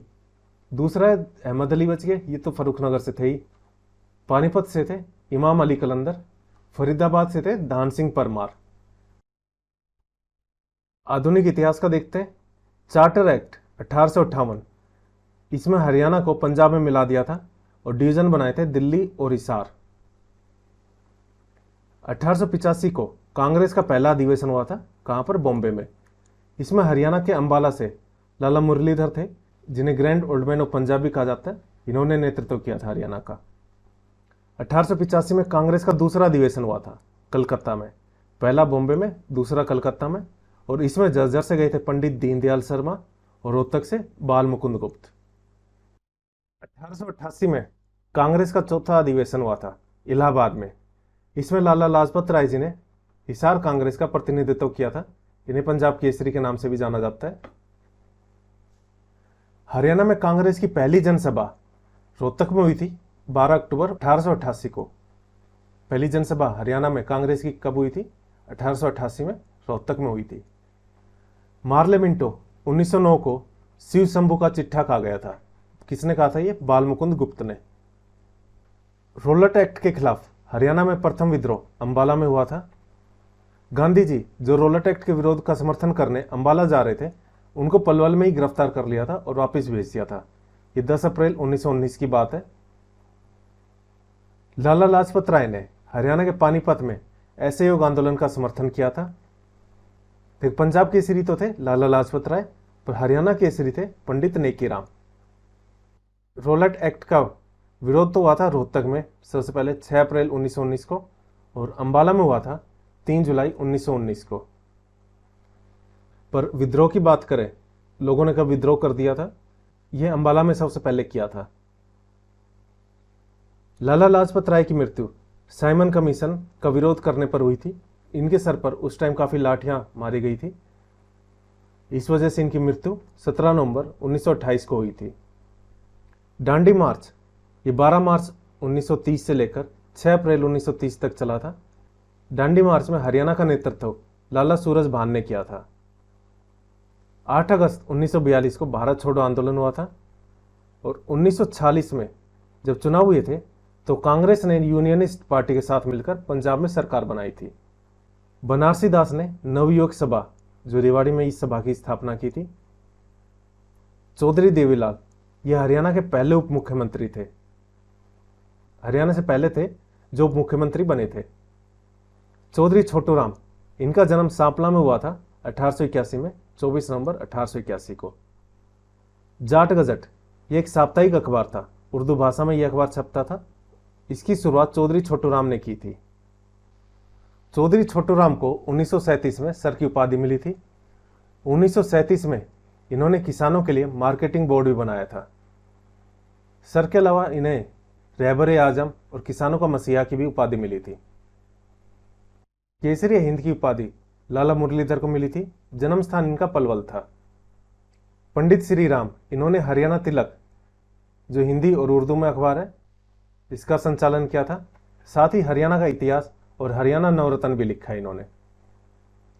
स्वामी महर्षि दयानंद सरस्वती, आर्य समाज की स्थापना की थी इन्होंने, और अपनी पहली शाखा रेवाड़ी में खोली थी। विद्या प्रचारिणी सभा की स्थापना लाला हरदेव सहाय ने की थी, और नागरी प्रचारिणी सभा की स्थापना बाबू श्याम सुंदर दास ने। नगर सुंदर होते हैं तो इसकी स्थापना भी सुंदरदास ने, बाबू श्याम सुंदर दास ने। भूगोल को देखते हैं। शिवालिक हिमालय श्रेणी में सबसे युवा है ये, और शिवालिक हरियाणा के उत्तर पूर्वी हिस्से में है। हरियाणा में शिवालिक की सबसे ऊंची चोटी है करो 1467 मीटर की, और अरावली जो दक्षिण में है हरियाणा के, इसकी सबसे ऊंची चोटी ढोसी की पहाड़ी है 652 मीटर की, नारनौल में ये, और यहाँ पर महर्षि च्यवन का आश्रम स्थित है। वैसे ओवरऑल बात करें तो अरावली की सबसे ऊंची चोटी गुरु शिखर है 1722 मीटर, ये राजस्थान के जिला सिरोही में है।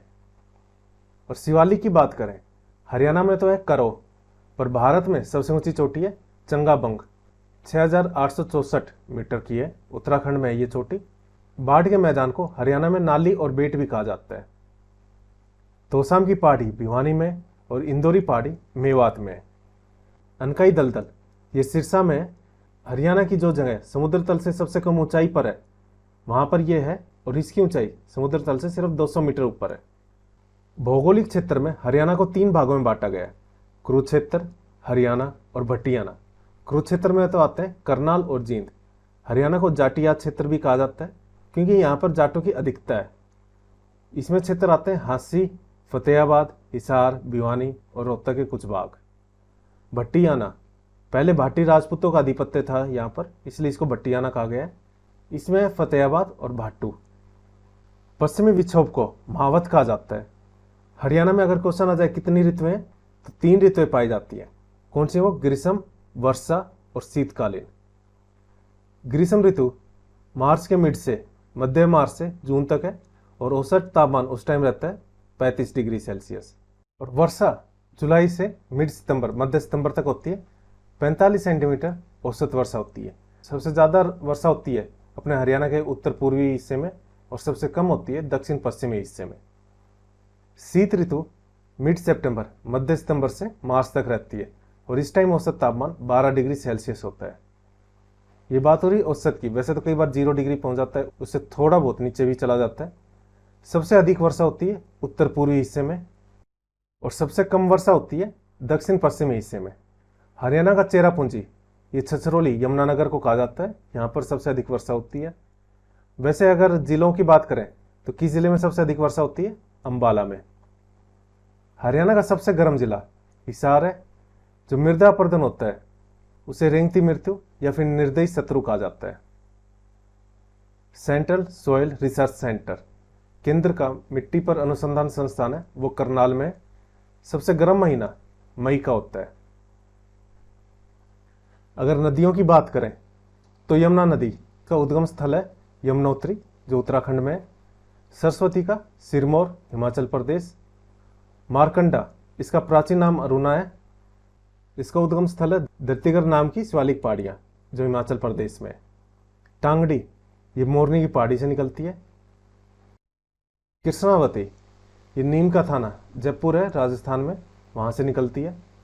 इंदौरी इसका प्राचीन नाम अंशुमती है। ये इंदौरी पहाड़ी कहाँ पर है? मेवात में।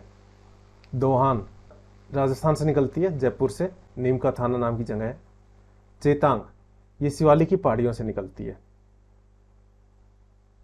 और साहिबी की बात करें, ये रह गया था, साहिबी बहरोड पहाड़ी से निकलती है राजस्थान से, राजस्थान में है ये। मारकंडा अंबाला से हरियाणा में प्रवेश करती है, और टांगड़ी इसकी सहायक नदी है।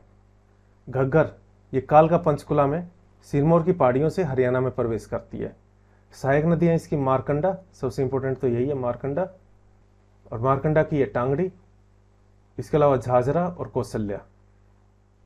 यहाँ पर बांध है कौशल्या, दगराना, धामला, दीवानवाला। सरस्वती, मारकंडा और टांगड़ी ऐसा माना जाता है कि इसकी सहायक नदियाँ थी। ऋग्वेद में ये सबसे पवित्र नदी मानी गई है। और आदि बद्री जो यमुनानगर में, वहाँ से ऐसा माना जाता है वहाँ से ये हरियाणा में प्रवेश करती थी। साहिबी ये रेवाड़ी से हरियाणा में प्रवेश करती है, और लास्ट में ये नजफगढ़ झील में मिल जाती है।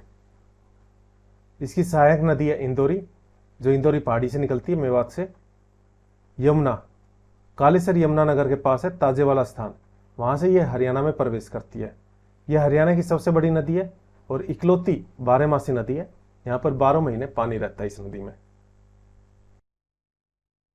सतलुज से भाखड़ा नांगल बांध बनाया गया है और यहीं से भाखड़ा नहर निकलती है। ये हरियाणा में टोहना, जो फतेहाबाद में, उस स्थान से हरियाणा में प्रवेश करती है। पश्चिमी यमुना नहर ताजेवाला से निकलती है।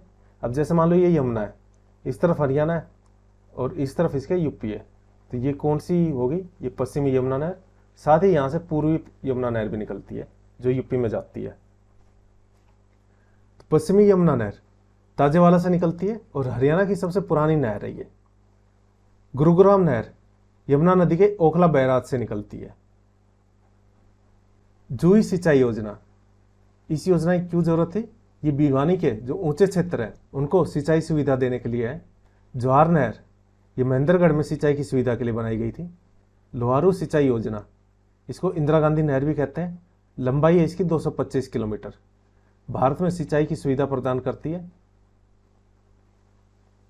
भिवानी उत्थापक सिंचाई योजना, ये वीरेंद्र नारायण चक्रवर्ती नहर भी कहा जाता है इसे, और भिवानी में सिंचाई की सुविधा के लिए है ये।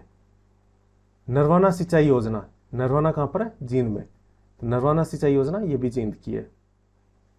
सतलुज यमुना लिंक नहर परियोजना, कुल लंबाई इसकी 212 किलोमीटर। हरियाणा में है 91 किलोमीटर और पंजाब में 121 किलोमीटर। SYL, इसी पर ही काफ़ी विवाद चल रहा है हरियाणा और पंजाब में। नांगल उत्थापक सिंचाई परियोजना, ये अंबाला में सिंचाई सुविधा के लिए है। नांगल भाखड़ा बांध, इसके वास्तुकार चौधरी छोटू राम है। अब नेशनल पार्क्स देखते हैं। हरियाणा में 2 नेशनल पार्क्स हैं। सुल्तानपुर नेशनल पार्क जो गुरुग्राम में है, और दूसरा है कलेसर राष्ट्रीय उद्यान, कलेसर नेशनल पार्क जो यमुनानगर में है। जो गुरुग्राम में सुल्तानपुर नेशनल पार्क, 1971 में इस पार्क के अंदर झील है, इसको अभयारण्य का दर्जा दिया गया था और 1991 में इसे राष्ट्रीय उद्यान बनाया गया। कलेसर राष्ट्रीय उद्यान ये यमुनानगर में 11,570 किलोमीटर का है। हरियाणा का सबसे बड़ा नेशनल पार्क यही है। वैसे 2 ही नेशनल पार्क है, ये सबसे बड़ा है।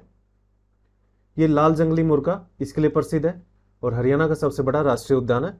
2003 में इसको राष्ट्रीय उद्यान का दर्जा मिला था। बाद में कलेसर बना है, पहले सुल्तानपुर बना था 1991 में।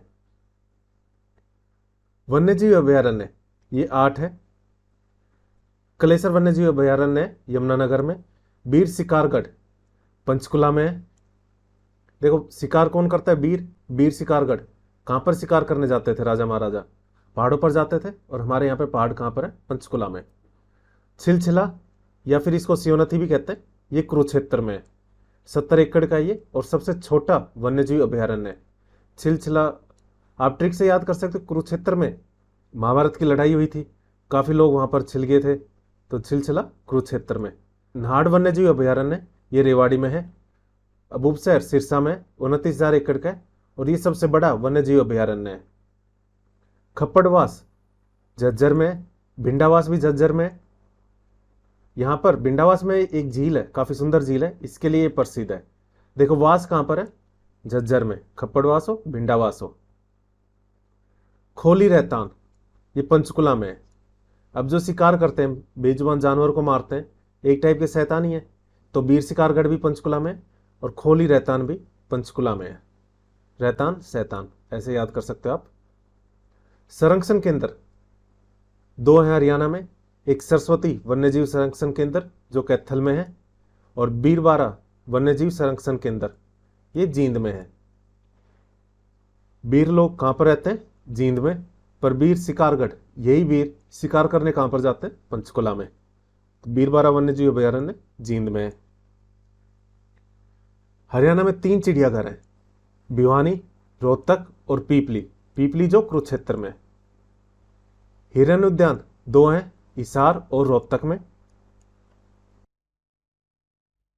प्रजनन केंद्र हरियाणा में 6 हैं, पंचकुला में 2 हैं। एक है तीतर प्रजनन केंद्र जो मोरनी हिल्स पर है, और दूसरा है गिद्ध और लाल जंगली मुर्गा, इनका प्रजनन केंद्र जो पिंजौर में है।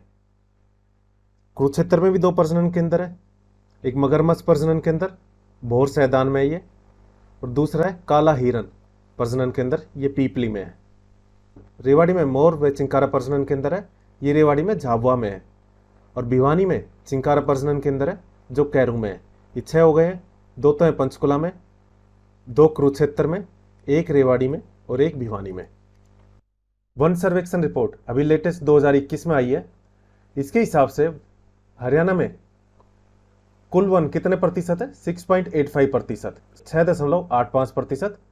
और किलोमीटर में बात करें तो 3228.48 स्क्वायर किलोमीटर या वर्ग किलोमीटर में वन है। वृक्षावरण, इसमें से वृक्षावरण है 3.22%, 1425 वर्ग किलोमीटर। सर्वाधिक झाड़ियां महेंद्रगढ़ में है और सबसे कम झाड़ियां हैं जींद में। और पलवल में कोई भी झाड़ी नहीं है। सबसे कम कहाँ पे? जींद में। अगर क्वेश्चन आ जाए कहाँ पर झाड़ी नहीं है हरियाणा में, किस जिले में नहीं है, तो पलवल में नहीं है। सर्वाधिक वन प्रतिशत, यहाँ पे बात हो रही है प्रतिशत की, यह है पंचकुला में। पंचकुला का 43.66% वन का है। और सबसे कम प्रतिशत वन का है फतेहाबाद में 0.73%। ये प्रतिशत में बात हो रही है। अगर क्षेत्रफल के आधार पर बात करें तो वन क्षेत्र सबसे सर्वाधिक है पंचकुला में, जहां पे प्रतिशत सबसे ज्यादा है, वहीं पर ही क्षेत्रफल में भी सबसे ज्यादा है पंचकुला में, 392.10 वर्ग किलोमीटर। और क्षेत्रफल के आधार से सबसे कम वन की बात करें तो ये पलवल में 13.56 वर्ग किलोमीटर। और झाड़ियां कहां पर नहीं है? पलवल में नहीं है। सर्वाधिक वन क्षेत्र की वृद्धि कहां पर हुई है? ये कैथल जिले में हुई है। और सबसे कम वृद्धि वन क्षेत्र की गुरुग्राम में हुई है। सबसे ज्यादा वृक्ष किसके मिलते हैं? इजरायली बबूल के। पर्यावरण कोर्ट हरियाणा में कहां पर है? फरीदाबाद और कुरुक्षेत्र में। अब कुछ योजनाएं देख लेते हैं जो इंपॉर्टेंट है, आपके एग्जाम में आ जाती है। हर घर हरियाली योजना, ये 2015 में स्टार्ट की थी। सामुदायिक वानिकी योजना 1998 से 99 की थी ये, और ये यूरोपियन यूनियन, यूरोपीय संघ के सहयोग से शुरू की थी और 2006-07 में ये कंप्लीट हो गई थी। अरावली पर्वत श्रृंखला पुनर्वास योजना, ये 1990-91 में शुरू हुई थी यूरोपीय संघ की हेल्प से। इसके यूरोपीय आर्थिक समुदाय के सहयोग से हुई थी ये। कंडी योजना विश्व बैंक के सहयोग से शुरू हुई थी। ये शिवालिक के लिए थी, अंबाला और यमुनानगर में शुरू हुई थी ये। तरु दिवस ये 15 जुलाई को मनाया जाता है और इसकी शुरुआत हुई थी 2014 से। राज्य वन नीति हमारी 2006 में बनी थी और इसका लक्ष्य है 20% हिस्से पर, हरियाणा के 20% हिस्से पर वन का लक्ष्य है इसका। हरियाणा की भारत के वन में हिस्सेदारी है 0.2% की। व्यवस्था में विभिन्न क्षेत्रों की हिस्सेदारी क्या है? कृषि और सहबत क्षेत्र, कृषि से रिलेटेड जो क्षेत्र है उनकी 17.4% हिस्सेदारी है हरियाणा की अर्थव्यवस्था में। और उद्योग क्षेत्र उनकी 33.2% है। और सबसे ज्यादा है सेवा क्षेत्र की, करीब करीब 50%, 49.4% ये सेवा क्षेत्र की है। स्थिर कीमतों पर राष्ट्रीय सकल घरेलू उत्पाद में हरियाणा का योगदान 3.9% है। हरियाणा में प्रमुख फसलों में सबसे अधिक गेहूं की पैदावार होती है। इसमें यह भारत में चौथे स्थान पर है। पहली कृषि संगणना ये हुई थी 1970-71 में। हरियाणा में सकल राज्य मूल्यवर्धन जीएसडीपी में स्थिर 2011-12 कीमतों पर वृद्धि देखी जाती है। जो एक पर्टिकुलर ईयर देखा जाता है ना कि इसके मुकाबले में कितनी वृद्धि हुई है, तो हमारे में 2011-12 है अभी स्थिर। इस वर्ष के कंपेयर में कीमतों की वृद्धि देखी जाती है। कृषि और सहबत क्षेत्र, इसमें सकल राज्य मूल्यवर्धन जीएसडीपी 5.3%, उद्योग क्षेत्र में जीएसडीपी 6.3% और सेवा क्षेत्र में 8.4%। अगर कुल सकल राज्य मूल्यवर्धन जीएसडीपी की बात करें तो ये 7% है। कृषि की बात करें तो रबी की फसल, इसको आषाढ़ी की फसल भी कहते हैं, यह है गेहूं, सरसों, कपास, जौ, चना और तिलहन। इसके अलावा और भी हैं पर ये काफी इंपॉर्टेंट है, आपके एग्जाम में इनमें से ही आने के चांसेस रहते हैं। अक्टूबर से नवंबर में बोई जाती है ये और मार्च में काटी जाती है। खरीफ, इन्हें हम सावनी की फसल भी कहते हैं। इसमें महत्वपूर्ण फसलें हैं मक्का, ज्वार, बाजरा, चावल, गन्ना और मूंग। ये जुलाई की शुरुआत में बोई जाती है और सितंबर में काटी जाती है। हरियाणा का क्षेत्रफल जो कृषि के अंदर आता है, जहां पर कृषि होती है, ये 80% एरिया है हरियाणा का जहां पर कृषि होती है। हरियाणा में सबसे अधिक कपास की खेती सिरसा में होती है और सबसे अधिक सरसों की खेती महेंद्रगढ़ में होती है। कुछ टाइम पहले भिवानी सबसे ऊपर आ गया था पर वापिस से महेंद्रगढ़ आ गया है। धान का कटोरा करनाल को कहा जाता है और सबसे अधिक खुम्बी की खेती, ये एक तरह की मशरूम ही है, इसकी खेती सोनीपत में होती है। कुल कृषि क्षेत्र का 60% पर सिंचाई उपलब्ध है। इस 60% में से नहर से सिंचाई होती है 48.31% और नलकूप से होती है 50% और बाकी जो अन्य रिसोर्सेज है किसी और से वो 1.69% होती है। यानी सबसे अधिक सिंचाई होती है नलकूप से, उसके बाद नहर से और बाकी अन्य से 1.69 से। और पूरे कृषि क्षेत्र की बात करें तो ये कुल मिलाकर कुल कृषि क्षेत्र का 60% है। प्रथम अनाज बैंक पानीपत में स्थित है। फसल बीमा योजना 2016 में आई थी। मृदा स्वास्थ्य प्रबंधन ये 2015 में आया था, इससे मृदा स्वास्थ्य कार्ड मिले हैं। राष्ट्रीय खाद्य सुरक्षा मिशन 2007-8 में आया था। इंडो डच प्रोजेक्ट ये 1994 में आया था। ये क्षारीय और लवणीय भूमि के उपचार के लिए था। हरियाणा राज्य बीज प्रमाणीकरण संस्थान ये 1976 में बना था। हरियाणा भूमि सुधार एवं विकास निगम लिमिटेड ये 1974 में बना था। भावांतर भरपाई योजना 2018 में आई थी। पशु बीमा योजना 2016 में आई थी। इस पशु बीमा योजना में जो बड़े पशु हैं जैसे गाय, भैंस, घोड़े, गधे, ऊंट, इनकी बीमा राशि 100 रुपये और जो छोटे पशु हैं जैसे भेड़, बकरी, सुअर, इनकी बीमा राशि 25 रुपये है। सभी पशुओं को 12 अंकों का यूनिक आईडी दिया था। जैसे हमें आधार कार्ड दिया है वो भी यूनिक आईडी है, ऐसे पशुओं के लिए भी 12 अंकों का यूनिक आईडी दिया गया था। हमारा भी आधार कार्ड 12 अंकों का ही होता है। गोवन संरक्षण गौ संवर्धन अधिनियम 2015 में आया था और गौ हत्या पर 10 वर्ष का कारावास और 1 लाख रुपए के जुर्माने का प्रावधान है। हरियाणा महिला डेयरी परियोजना 2010 में आई थी। महिलाओं की आर्थिक स्थिति को सुदृढ़ करने के लिए थी। बांझ मुक्त पशुधन योजना 2009-10 में आई थी। हरियाणा मुर्रा भैंस तथा अन्य दुधारू पशु नस्ल अधिनियम ये 2001 में आया था। हरियाणा पशुधन विकास बोर्ड 2000 में बना था। कृषि विभाग 1969 में बना था। इसके साथ ही हरियाणा खादी ग्रामोद्योग बोर्ड भी बना था 1969 में। हरियाणा की जलवायु उपोष्ण कटिबंधीय शुष्क महाद्वीपीय जलवायु है। इसका कारण समुद्र से दूर होना है। हरियाणा समुद्र से दूर है इसलिए ये जलवायु है। इसे आर्द्र और अर्ध मरुस्थलीय जलवायु भी कहते हैं। डॉक्टर व्लादिमीर कोपेन इन्होंने हरियाणा की जलवायु को 2 भागों में बांटा था, आर्द्र उपोष्ण जलवायु और उपोष्ण स्टेपी जलवायु।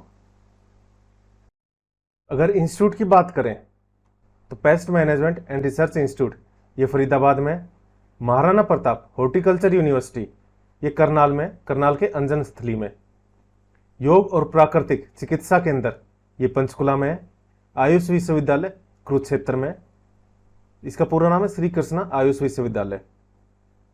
कुरुक्षेत्र विश्वविद्यालय ये कुरुक्षेत्र में ये 1956 में बना था। हरियाणा बनने से 10 साल पहले बना था। NIT national institute of technology है, राष्ट्रीय प्रौद्योगिकी संस्थान ये कुरुक्षेत्र में 1962 में बना था। कल्पना चावला मेडिकल कॉलेज ये करनाल में है। Deenbandhu Chhotu Ram university of science and technology Murthal में, ये सोनीपत में 1987 में बनी थी। ये भगत फूल सिंह महिला विश्वविद्यालय ये गोहाना में, सोनीपत के गोहाना में, और ये उत्तर भारत का पहला महिला विश्वविद्यालय है। IIT IIIT ये सोनीपत में है। राजीव गांधी एजुकेशनल सिटी ये सोनीपत में बनाई गई है। महर्षि दयानंद विश्वविद्यालय रोहतक में 1976 में बना था। देखो कुरुक्षेत्र यूनिवर्सिटी ये तो बनी थी 1956 में, हरियाणा के बनने से 10 साल पहले, और महर्षि दयानंद यूनिवर्सिटी ये 1976 में, हरियाणा के बनने के 10 साल बाद। YMCA फरीदाबाद में, और इंदू INDU ये इंडियन नेशनल डिफेंस यूनिवर्सिटी है, गुरुग्राम में है। इंदिरा गांधी यूनिवर्सिटी मीरपुर में, रेवाड़ी के मीरपुर में। चौधरी बंसीलाल यूनिवर्सिटी भिवानी में 2013 में बनी थी ये। IIM रोहतक में है ये, Indian institute of management. Chaudhary Charan Singh agricultural university ये हिसार में है, 1970 में बनी थी। गुरु जम्बेश्वर यूनिवर्सिटी GJU ये भी हिसार में है। और लाला लाजपत राय पशु चिकित्सालय हिसार में ये। चौधरी देवीलाल विश्वविद्यालय सिरसा में 2003 में बनी थी। देवीलाल कहाँ से है? सिरसा से ही है, वहीं पर इनके नाम की यूनिवर्सिटी है। चौधरी रणबीर सिंह विश्वविद्यालय ये जींद में है। हरियाणा विश्वकर्मा स्किल विश्वविद्यालय ये पलवल में, काफ़ी बार इससे रिलेटेड क्वेश्चन आ चुका है। एशिया का सबसे बड़ा एनिमल फार्म कहां पर है ये? हिसार में। प्रति व्यक्ति दूध की खपत हरियाणा में 1127 ग्राम है। गोवंश संरक्षण गौ संवर्धन अधिनियम 2015 में आया था ये, और लागू हुआ था 19 नवंबर 2016 में। हरियाणा विद्यालय शिक्षा बोर्ड ये भिवानी में है, 1981 में ये भिवानी में आया था, और जब ये बना था 1969 में चंडीगढ़ में इसकी स्थापना हुई थी। हरियाणा ओपन बोर्ड ये भी भिवानी में 1994 में बना था ये। केंद्रीय भैंस अनुसंधान संस्थान 1985 में बना था ये, और राष्ट्रीय असव अनुसंधान संस्थान, राष्ट्रीय भेड़ प्रजनन केंद्र, हरियाणा पशुधन प्रशिक्षण केंद्र और महाराजा अग्रसेन मेडिकल कॉलेज अग्रवाल, ये सभी हिसार में है। देखो भैंस हो गया, असो, भेड़, बकरी, जो भी आगे पशुधन के, अगर पशुधन के रिलेटेड किसी पशु से कोई इंस्टीट्यूट हो या कोई अनुसंधान संस्थान हो तो आपको आइडिया नहीं है तो हिसारी तुक्का मार के आना है।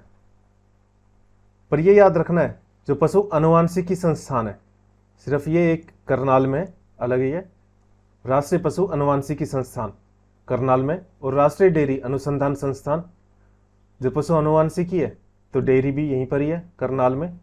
और पशु खाएंगे क्या? गेहूं खाएंगे, गेहूं अनुसंधान संस्थान। और गेहूं के लिए किसकी जरूरत है? मिट्टी की, तो केंद्रीय मिट्टी लवणता अनुसंधान संस्थान ये भी करनाल में है। राष्ट्रीय डेयरी अनुसंधान संस्थान जो करनाल में है, 1955 में ये बेंगलुरु से करनाल स्थानांतरित किया था, उससे पहले से बेंगलुरु में था। 1923 में बेंगलुरु में ये इंपीरियल डेयरी संस्थान के नाम से शुरू हुआ था। 1947 में आजादी के बाद इसका नाम राष्ट्रीय डेयरी अनुसंधान संस्थान रखा गया था। राष्ट्रीय ब्रेन शोध केंद्र मानेसर में, ये गुरुग्राम में है। नेशनल कैंसर इंस्टीट्यूट ये झज्जर में है, ये हरियाणा का सबसे बड़ा कैंसर संस्थान है।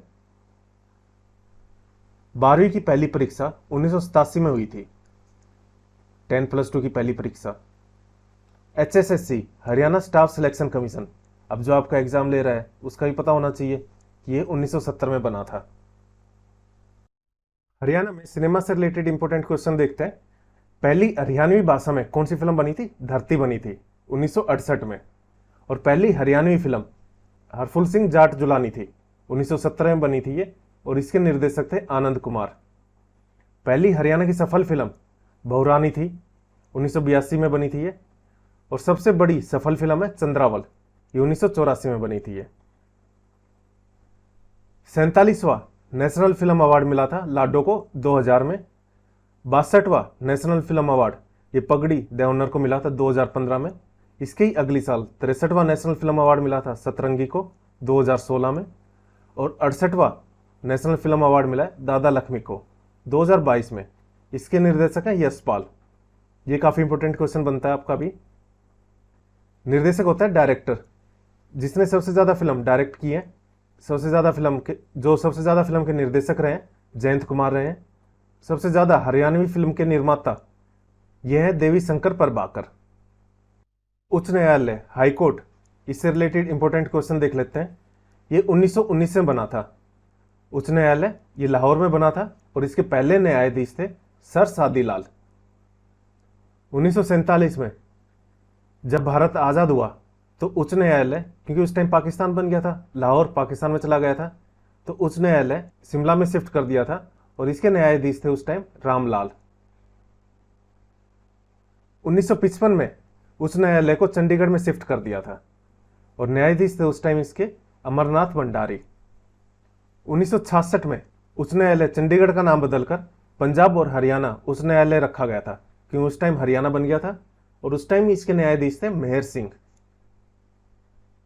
पंजाब हरियाणा के मुख्य न्यायाधीश अभी रविशंकर झा हैं, 2019 में बने थे, और अब तक यही है। पहली मोबाइल कोर्ट मेवात में खोली गई थी। पर्यावरण न्यायालय फरीदाबाद और कुरुक्षेत्र में है। पहले ये हिसार में था, अब कुरुक्षेत्र में शिफ्ट कर दिया है।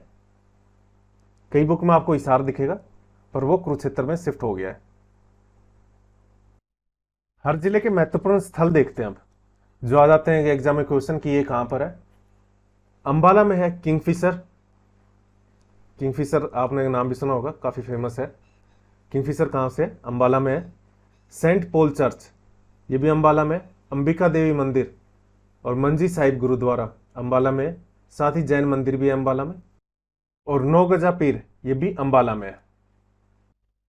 पंचकुला की बात करें तो यादवेंद्र गार्डन ये पंचकुला के पिंजौर में है। कामोदा तीर्थ है। कैक्टस गार्डन जो एशिया का सबसे बड़ा कैक्टस गार्डन है, ये भी पंचकुला में है। कैथल में गुरुद्वारा नीम साहिब और नवग्रह कुंड ये भी कैथल में है। कलाम की मजार, रजिया सुल्तान का मकबरा और मेला पुंडरिक ये भी कैथल में ही है। अंजनी का टीला और इंटो की बावड़ी ये कैथल में है। कुरुक्षेत्र यहाँ पर ब्रह्म सरोवर है, ज्योतिसर सरोवर है, कमलनाथ तीर्थ है, कमली वाले बाबा का डेरा, वाल्मीकि आश्रम, भद्रकाली शक्तिपीठ, बिड़ला मंदिर थानेश्वर में है, महादेव मंदिर, कामोदा तीर्थ पेवा में है, कपाल मोचन ये सुध में है। यमुनानगर यहाँ पर पंचमुखी हनुमान मंदिर है। बौद्ध के चनेती स्तूप ये भी जगाधरी में, और जगाधरी में क्या बुढ़िया का रंग महल, चित्रा मंदिर और श्री कालेश्वर महादेव मठ ये भी यमुनानगर में है। आदि बद्री ये जगह आपको पता ही है, आदि बद्री यमुनानगर में। तो आदि बद्री नरनारायण गुफा ये भी यमुनानगर में। ताजेवाला कॉम्प्लेक्स यमुनानगर में। पोंटा साहिब गुरुद्वारा, सरस्वती शुगर मिल और कालेसर नेशनल पार्क ये यमुनानगर के महत्वपूर्ण स्थल है। जींद में है बुलबुल। बुलबुल सबसे ज्यादा कहाँ पर मिलती है? जींद में।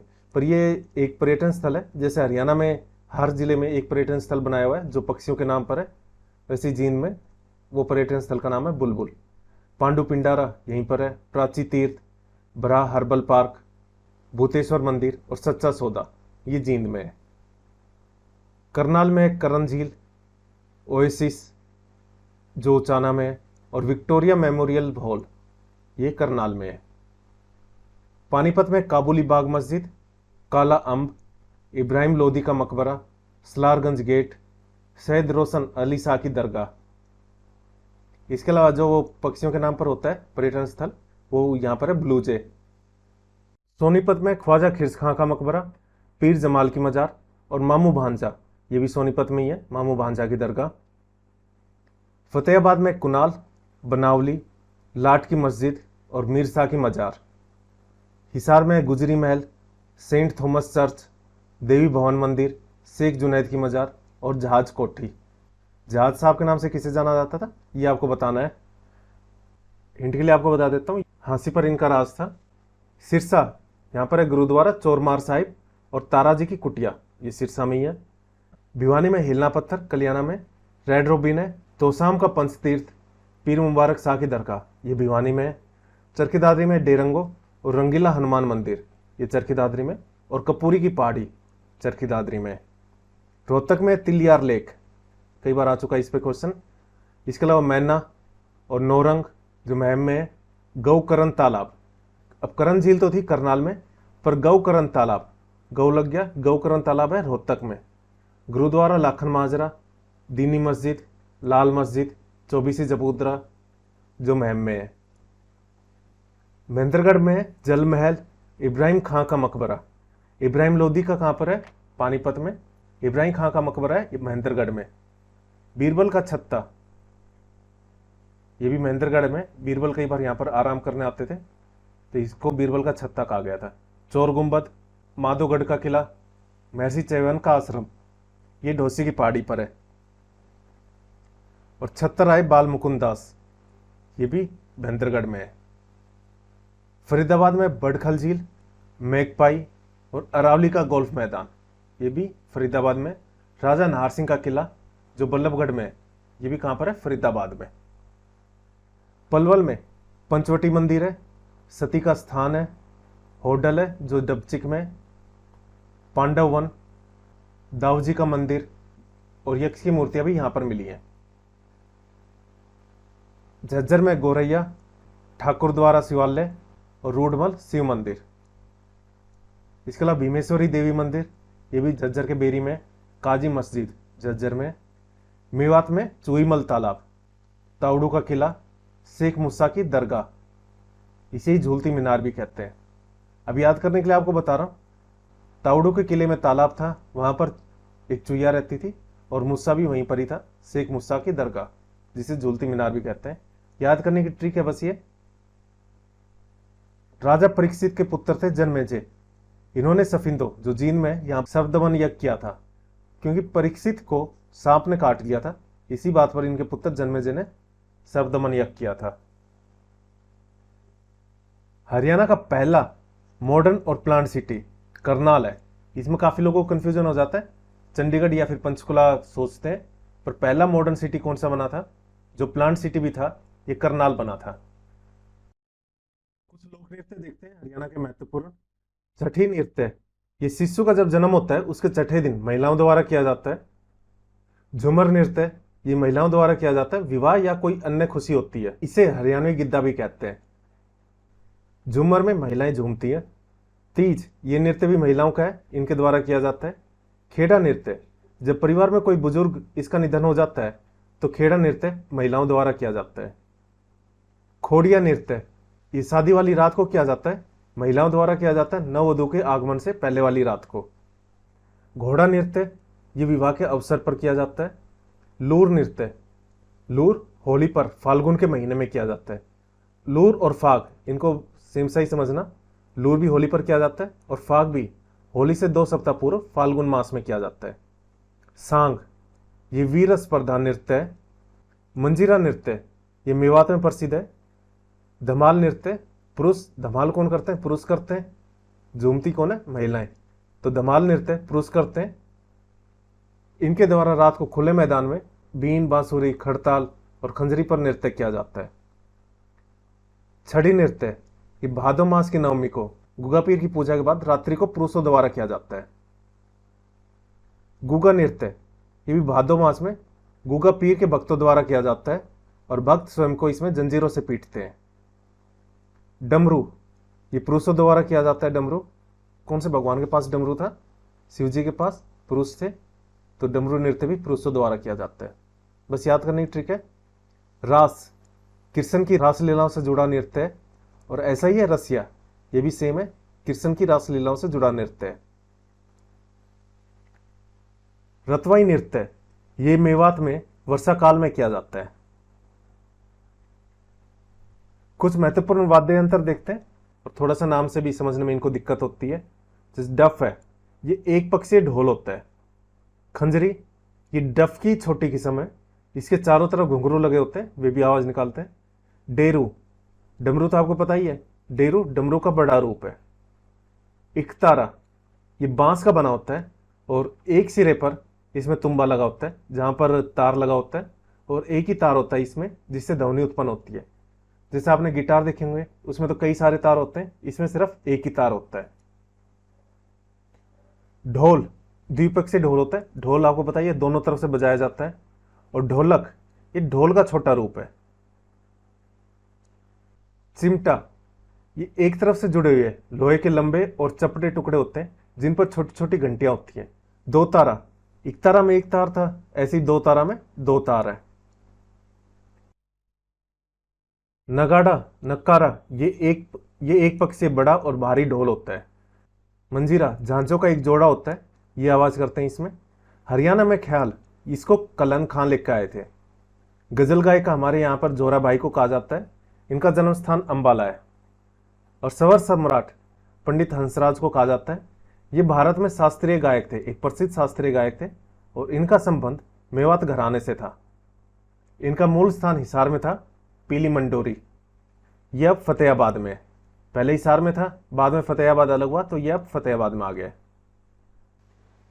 हरियाणा में प्रमुख लेखक और उनकी रचनाएं देखते हैं। माटी का मोल, ये जयनारायण कौशिक, इन्होंने लिखी थी। माटी का मोल कौन जानते हैं? जयनारायण कौशिक, कि इनके नाम में नारायण भी है, जय भी है। नारायण हमारे श्री कृष्ण से संबंधित है, महाभारत की लड़ाई यहीं पर हुई थी, उनको ही माटी का मोल पता है हरियाणा की। रूपचंद शतक, ये रूपचंद पांडे इन्होंने लिखी है, इजीली है, रूपचंद शतक। मेहंदी रचे हाथ, रमेश चंद्र जैन। रमेश चंद्र ने हाथ में मेहंदी से चांद बना दिया था, मेहंदी रचे हाथ, रमेश चंद्र जैन। अर्ध कथानक, ये बनारसी दास ने लिखी थी, अपने बनारसी दास पूरी कथा लिख नहीं पाए थे, अर्ध कथा लिखी थी इन्होंने। स्थाई सहस्त्र श्लोकों का सार संग्रह और युक्ति प्रकाश, संत निश्चल दास ने लिखी है। ये संत है, नाम भी इनका निश्चल है, तो युक्ति प्रकाश, इन्हीं के पास ही युक्ति का प्रकाश था। और श्लोकों का 27 सहस्त्र श्लोकों का सार संग्रह भी हमारे यही संत लिख पाए थे, संत निश्चल दास। अपने श्याम जी ने 9 अलग अलग रंग के इश्क बताए थे, 9 रंगे इश्क श्याम मलिक। ज्ञानोदय ब्रह्मानंद, जिनके पास पूरे ब्रह्म का ज्ञान है वही ज्ञानोदय लिख सकते हैं, ज्ञानोदय ब्रह्मानंद। विवाह पद्धति पंडित विद्याधर शास्त्री जी ने लिखी थी। अपने शास्त्री जी हैं, पंडित हैं ये, और शादी कौन करवाते हैं? पंडित ही करवाते हैं, पंडित विद्याधर शास्त्री। इन्होंने बताया था विवाह की पद्धतियों के बारे में। विवाह पद्धति पंडित विद्याधर शास्त्री। चित्रबोधिनी पंडित हरिपुष्प ने लिखी थी। थानेश्वरी रामायण अहमद बख्श खान ने लिखी है। साय अपने अपने ये राजकुमार निजात ने लिखी है।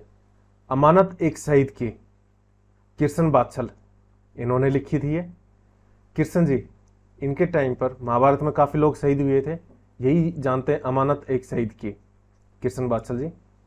विष्णु सहस्त्र नाम ये जयराम शास्त्री जी इन्होंने लिखी थी। गांवों की ओर कौन गए थे? मधुकांत। कादम्बरी बाणभट्ट ने लिखी है, हर्षवर्धन के टाइम के थे ये। रत्नावली हर्षवर्धन ने लिखी है। लिविंग विद ऑनर ये शिव खेड़ा ने लिखी है। अमानत एक शहीद की ये पहला आ चुका है, कृष्ण बादशाह। टूटते बंधन हेमराज निर्मम, निर्मम जी थे, इनको पता था टूटते बंधन क्या होते हैं। टूटते बंधन हेमराज निर्मम। शकुन विचार आनंदगन बैतौरी इन्होंने लिखी थी। पृथ्वीराज रासो चंद्र बरदाई जी ने लिखी है। सतगुरु वेद ये संत ताराचंद ने लिखी है। प्राण सांकली चौरंगीनाथ संतोष जयतिलक ये बूचराज ने लिखी है। और 4 लाइन सुनारिया सुरेंद्र शर्मा ने लिखी थी। सुरेंद्र शर्मा ने 4 लाइन सुनाई थी। राजा नल, पद्मावत और कृष्ण लीला ये अली बख्श ने लिखी थी। ये हरियाणा के जो पुराने लेखक थे जिनके ऊपर क्वेश्चन आ जाते हैं वही है ये इंपोर्टेंट। भारत निर्माण ये साप्ताहिक पत्रिका थी, इसके संपादक थे चंद्रभान गुप्ता। अधखिला फूल ये बाल मुकुंद गुप्त ने लिखी थी। बाल मुकुंद गुप्त बाल थे, ये बालक थे। ऐसे ही जैसे फूल पूरा खिलता है किशोर बनता है, ऐसे ही बाल में फूल आधा अधूरा खिलता है। अधखिला फूल बाल मुकुंद गुप्त ने। टूटा हुआ आदमी ये मोहन चोपड़ा ने लिखी थी। अकायदे अजीम ये शाह महमूद ने लिखी थी।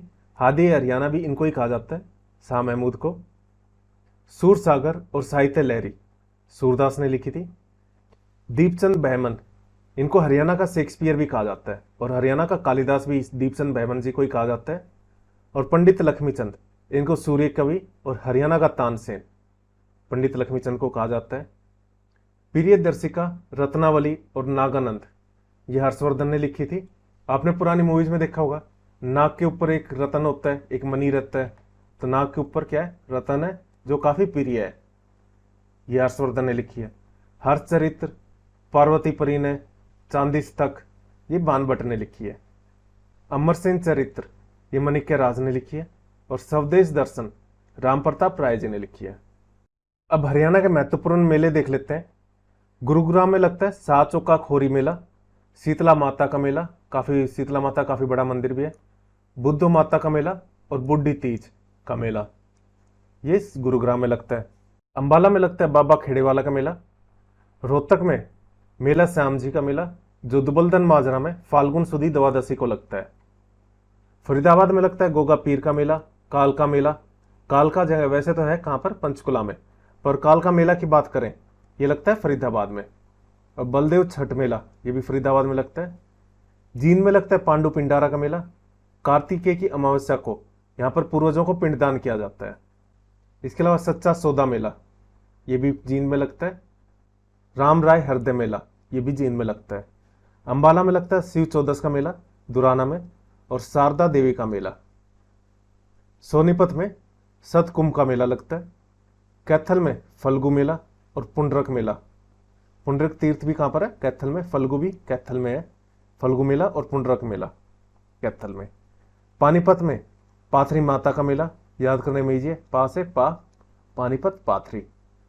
कुरुक्षेत्र में मारकंडा मेला।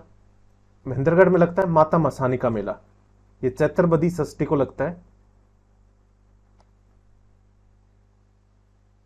रावण का मेला ये कहां पर लगता है? मेवात में।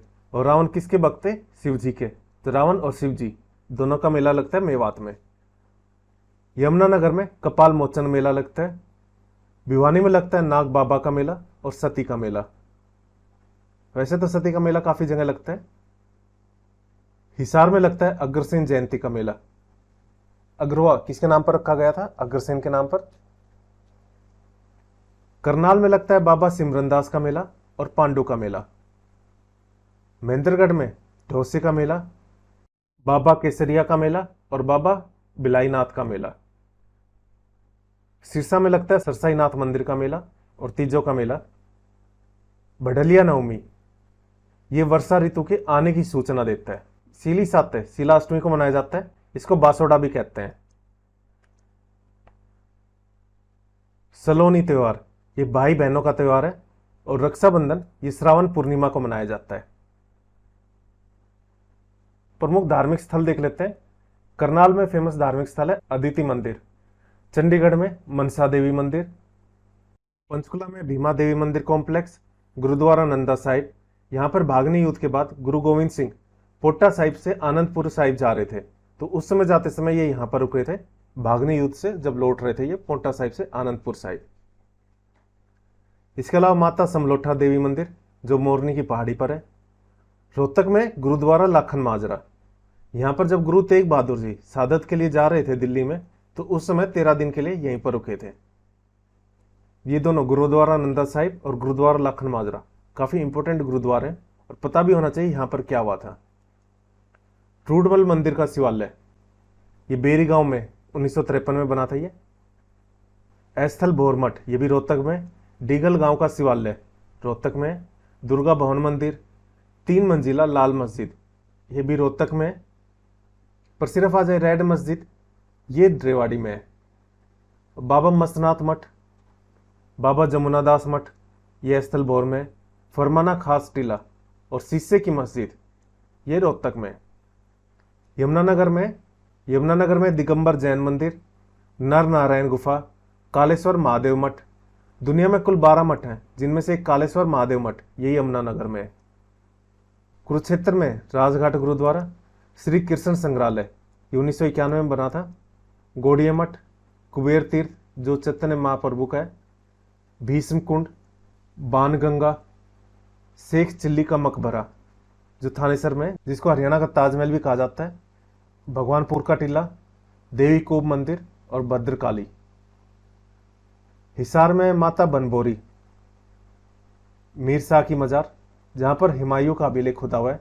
शेख जुनैद की मजार, सिंहपुरा साहिब गुरुद्वारा जो सफिंदों में है। जींद में हटकेश्वर तीर्थ, इसमें 68 तीर्थों की शक्ति समाहित है हटकेश्वर तीर्थ में जो जींद में है। इसके अलावा वराह तीर्थ, पूर्णमासी को स्नान करने से पुण्य मिलता है। सिंहपुरा साहिब गुरुद्वारा जो सफिंदों में है और भूतेश्वर मंदिर जींद में है। इसके अलावा पुष्कर तीर्थ भी जो भगवान परशुराम का है ये भी जींद में है। इसके अलावा पुष्कर मंदिर और कहाँ पर है? राजस्थान में है, जो भगवान ब्रह्मा का दुनिया में इकलौता मंदिर है। पंचवटी मंदिर ये पलवल में महाभारत कालीन मंदिर है। ये झज्जर में 24 अवतारों से भव्य युक्त मंदिर और इसके अलावा बेरी में भीमेश्वरी देवी मंदिर। कैथल में 11 रुद्री शिव मंदिर है और गीता भवन मंदिर है। हनुमान वाटिका भी यहीं पर ही है और फल्गु तीर्थ कैथल में है। पानीपत में बू अली शाह कलंदर। अजमेर में जो ख्वाजा की दरगाह है उसका उर्स पूरा करने के लिए इस दरगाह पर माथा टेकते हैं, बू अली शाह कलंदर की मजार पर। पथरी माता का मंदिर, देवी तालाब और शिव मंदिर ये पानीपत में। गुरुग्राम में सराय अलावर्दी गांव की मस्जिद। सोनीपत में मामू भांजा की मजार, बाबा नगन बालकनाथ मंदिर जो गोहाना में है ये भी सोनीपत में। रेवाड़ी में बाबा सूरजगिरी का मंदिर।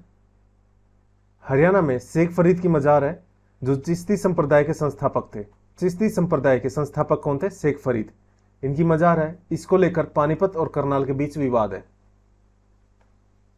अभिज्ञान शाकुंतलम ये ढूंढू तीर्थ का बखान करता है। संग्रहालय देख लेते हैं।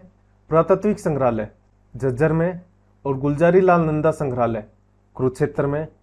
जयंती देवी संग्रहालय जींद में। इसके अलावा राखी घड़ी का भी संग्रहालय बन रहा है। कहाँ पर है ये? हिसार में है। हादी हरियाणा, रमजान शहीद को कहा जाता था हादी हरियाणा, मूलचंद जैन, इनको गांधी ऑफ हरियाणा कहा जाता था। गोल्डन गर्ल, ये कहा जाता था ममता खरब को। जाटों का प्लेटो, ये सूरजमल को कहा जाता था। और हरियाणा का चाणक्य, ये भजनलाल को कहा जाता था। शेर हरियाणा, चौधरी देवीलाल को। और रुस्तम हिंदी, ये सज्जन सिंह को कहा जाता था। स्टेडियम की बात करें तो भीम स्टेडियम, ये भिवानी में है। भैंसे भीम और भैंसे भिवानी। भीम स्टेडियम भिवानी में। नाहरसिंह स्टेडियम, नाहरगढ़ का किला हो या नाहरसिंह जो महाराजा थे वो फरीदाबाद से थे, बल्लभगढ़ से। नाहरसिंह स्टेडियम कहाँ पर है? फरीदाबाद में। नेहरू स्टेडियम गुरुग्राम में। नेहरू जब ये पीएम बने तो दिल्ली में रहते थे, दिल्ली के पास क्या है? गुरुग्राम। नेहरू स्टेडियम गुरुग्राम में। सुभाष चंद्र बोस स्टेडियम, ये पलवल में है।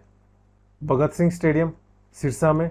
भगत सिंह पंजाब से थे, सिरसा पंजाब से भिड़ता है। सबसे ज़्यादा सिख धर्म के लोग भी सिरसा में रहते हैं। राजीव गांधी स्टेडियम, ये रोहतक में है। अर्जुन स्टेडियम जींद में है। बंसीलाल क्रिकेट स्टेडियम, ये भी रोहतक में है। और शिवाजी स्टेडियम पानीपत में है। पानीपत की तीसरी लड़ाई हुई थी जिसमें मराठाओं और अहमद शाह अब्दाली के बीच लड़ाई हुई थी। और मराठाओं के राजा, सबसे फेमस राजा कौन है? शिवाजी। शिवाजी स्टेडियम पानीपत में। पांडु पिंडारा कहाँ पर है? जींद में। पांडु पिंडारा से मिलता जुलता क्या? पांडव। पांडव में कौन थे? अर्जुन। अर्जुन स्टेडियम जींद में। ये याद करने के लिए ट्रिक है। आपके पास कोई और बढ़िया ट्रिक हो तो आप उससे भी याद कर सकते हो। महत्वपूर्ण खिलाड़ी, जो पुराने खिलाड़ी हैं जिनके ऊपर कई बार क्वेश्चन आ भी चुका है। गीता जुत्सी किस खेल से संबंधित थी? ये दौड़ से। मनोज कुमार कैथल के रहने वाले, ये एक बॉक्सर हैं। बहादुर सिंह, इन्होंने गोला फेंक में 9वें एशियाई खेलों में स्वर्ण पदक जीता था। संदीप सिंह हॉकी खेल से संबंधित है। खुशीराम, ये बास्केटबॉल के प्लेयर हैं और 1967 में इनको अर्जुन पुरस्कार मिला था। बलवंत सांगवान, ये वॉलीबॉल से संबंधित है। भीम सिंह, ये ऊंची कूद के खेल से संबंधित है और इन्होंने एशियाई रिकॉर्ड बनाया था 6.9 फुट का। चांदराम, ये चाल के खेल से संबंधित है। 1982 में दिल्ली में एशियाई गेम्स हुए थे, इसमें 20 किलोमीटर चाल में गोल्ड मेडल जीता था इन्होंने। और 1983 में कुवैत में एशियाई ट्रैक एंड फील्ड मीट में 20 किलोमीटर में अपना ही रिकॉर्ड तोड़कर फिर से स्वर्ण पदक हासिल किया था इन्होंने। लीलाराम कुश्ती के काफी फेमस खिलाड़ी हैं। कॉमनवेल्थ गेम्स में राष्ट्रमंडल खेलों में कुश्ती का पहला स्वर्ण पदक इन्होंने ही हासिल किया था। भारत केसरी और हिंद केसरी बने थे ये। सतीश कुमार जूडो से संबंधित खिलाड़ी हैं।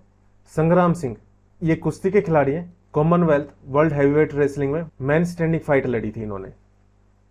ठाकुर अनूप सिंह बॉडी बिल्डर हैं, बॉडी बिल्डिंग से संबंधित है। गिरवर सिंह मुक्केबाजी से संबंधित है। उदय चंद, इन्होंने 1968 में बैंकॉक एशियाई खेलों में एथलेटिक्स में स्वर्ण पदक जीतकर एशियाई रिकॉर्ड बनाया था। हरियाणा हरिकेन कपिल देव को कहा जाता है। और नवाब पटौदी या फिर टाइगर मंसूर अली खान पटौदी को कहा जाता है। इनको अर्जुन पुरस्कार मिला था 1966 में। हरियाणा में सांग काफी फेमस है। सांग से रिलेटेड क्वेश्चन देखते हैं। हरियाणा में पहले सांगी थे किशनलाल भाट, इनका जन्म स्थान था मेरठ। सांगों के आधुनिक रूप के जन्मदाता थे दीपचंद बहमन। प्रथम सफल सांग शीला सेठानी था। सांग का मतलब होता है, स्वांग करने का मतलब होता है रूप भरना, और स्वांग का शुद्ध रूप है लोकनाट्य। सांग साहित्य का स्वर्णकाल 1930 से 1937 का है। महत्वपूर्ण त्योहार देख लेते हैं। रक्षाबंधन, ये श्रावण पूर्णिमा को मनाया जाता है। दशहरा अश्विन सुदी दशमी को।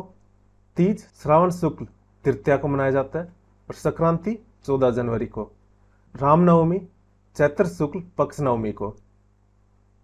नवरात्रि मनाया जाता है अश्विन शुक्ल प्रथमा से, 9 दिन का त्यौहार होता है ये। दीपावली ये कार्तिक अमावस्या को मनाया जाता है। होली फाल्गुन मास की पूर्णिमा को। जन्माष्टमी भाद्रपद कृष्ण पक्ष अष्टमी को। क्रिसमस डे 25 दिसंबर को मनाया जाता है। कुछ कपड़ों के क्वेश्चन जो काफी बार आ चुके हैं। 4 नीले और 4 लाल धागों से बना खद्दर का बना बिना कली वाला घाघरा, इसे खारा कहते हैं। चांद तारा वाला महिला का घाघरा खद्दर का बना होता है। नीले कपड़े पर अगर पीले पाट का घाघरा है तो इसे लय कहते हैं। अब महाभारत का देख लेते हैं। इस ग्रंथ को महर्षि वेदव्यास जी ने लिखा था। महाभारत सबसे लंबा ग्रंथ है और संस्कृत में लिखा गया था ये। महाभारत में कुल 18 अध्याय हैं। अध्यायों को पर्व भी कहा जाता है। गीता महाभारत के सबसे आखिरी वाले अध्याय में, 18वें अध्याय में, 18 नंबर काफी इंपॉर्टेंट है महाभारत में। 18 अध्याय है गीता महाभारत के 18वें अध्याय में, अंतिम अध्याय में। गीता का उपदेश श्री कृष्ण ने अर्जुन को दिया था। ज्योतिषर सरोवर के किनारे एक बरगद का पेड़ था, बड़ का पेड़, उसके नीचे दिया था। महाभारत का युद्ध 18 दिनों तक चला था। अर्जुन के रथ का नाम था नंदी घोष। इस पर एक पताका थी, कापी ध्वजा भी कहते हैं, जिस पर भगवान हनुमान की आकृति थी। इसी कारण माना जाता है कि अर्जुन के रथ पर हनुमान जी भी विराजित थे। सन्नियत सरोवर जो कुरुक्षेत्र में भगवान विष्णु का स्थायी निवास माना जाता है। खनिज भंगुर महेंद्रगढ़ को कहा जाता है क्योंकि अगर खनिज के बारे में कोई भी क्वेश्चन आ जाए और ऑप्शन में अगर महेंद्रगढ़ है तो वही टिक करना है। सभी के सभी खनिज महेंद्रगढ़ में तो मिलते ही है। मैग्नेराइट, बैराइट, संगमरमर, क्वार्ट्ज और भी काफ़ी खनिज हैं। स्लेटी पत्थर के लिए कुंड फेमस है जो रेवाड़ी में। हिलना पत्थर, चीनी मिट्टी, ये सिकंदरपुर गुरुग्राम में और फरीदाबाद में मिलती है। बजरी फरीदाबाद फेमस है इसके लिए। और लोहा एस्क ये भिवानी में मिलते हैं। ये मिलते हैं अल्प मात्रा में, ज़्यादातर महेंद्रगढ़ में मिलते हैं ये। अगर क्वेश्चन आए कि हरियाणा में अच्छी क्वालिटी के लोहा एस्क कहाँ पर मिलते हैं, ये भिवानी में मिलते हैं। हरियाणा की ऊर्जा परियोजनाएं देख लेते हैं। सभी गांवों तक बिजली पहुंच गई थी 1970 तक हरियाणा में, और सबसे पहले हर गांव में बिजली पहुंचाने वाला हरियाणा था। हरियाणा इलेक्ट्रिसिटी बोर्ड 3 मई 1967 को बना था। हरियाणा इलेक्ट्रिसिटी रेगुलेटरी कमीशन बना था 17 अगस्त 1998 को। इसके बाद 1997 को हरियाणा इलेक्ट्रिसिटी रिफॉर्म एक्ट बना था 1997। हरियाणा इलेक्ट्रिसिटी बोर्ड को इसके बाद 2 भागों में बांट दिया था। एक था हरियाणा विद्युत प्रसारण निगम लिमिटेड, जो हरियाणा के अंदर विद्युत को पहुंचाने का काम करेगा, बिजली को पहुंचाने का काम। और दूसरा था Haryana power generation corporation limited, जो विद्युत को बनाने का काम करेगा। ये तो करेगा विद्युत को बनाने का काम, और ये बिजली को हरियाणा के अंदर पहुंचाने का काम, घर घर तक पहुंचाने का काम हरियाणा विद्युत प्रसारण निगम लिमिटेड का था। 1 जुलाई 1999 को हरियाणा के उत्तरी सर्किलों के लिए उत्तरी हरियाणा बिजली वितरण निगम लिमिटेड और दक्षिण सर्किलों के लिए यानी दक्षिण हरियाणा के लिए दक्षिण हरियाणा बिजली वितरण निगम लिमिटेड को बनाया गया था, ताकि और भी इजी हो जाए, इजीली बिजली की सप्लाई हो पाए। परमाणु विद्युत केंद्र ये नाभिकीय एनर्जी से चलता है। ये गोरखपुर फतेहाबाद में है।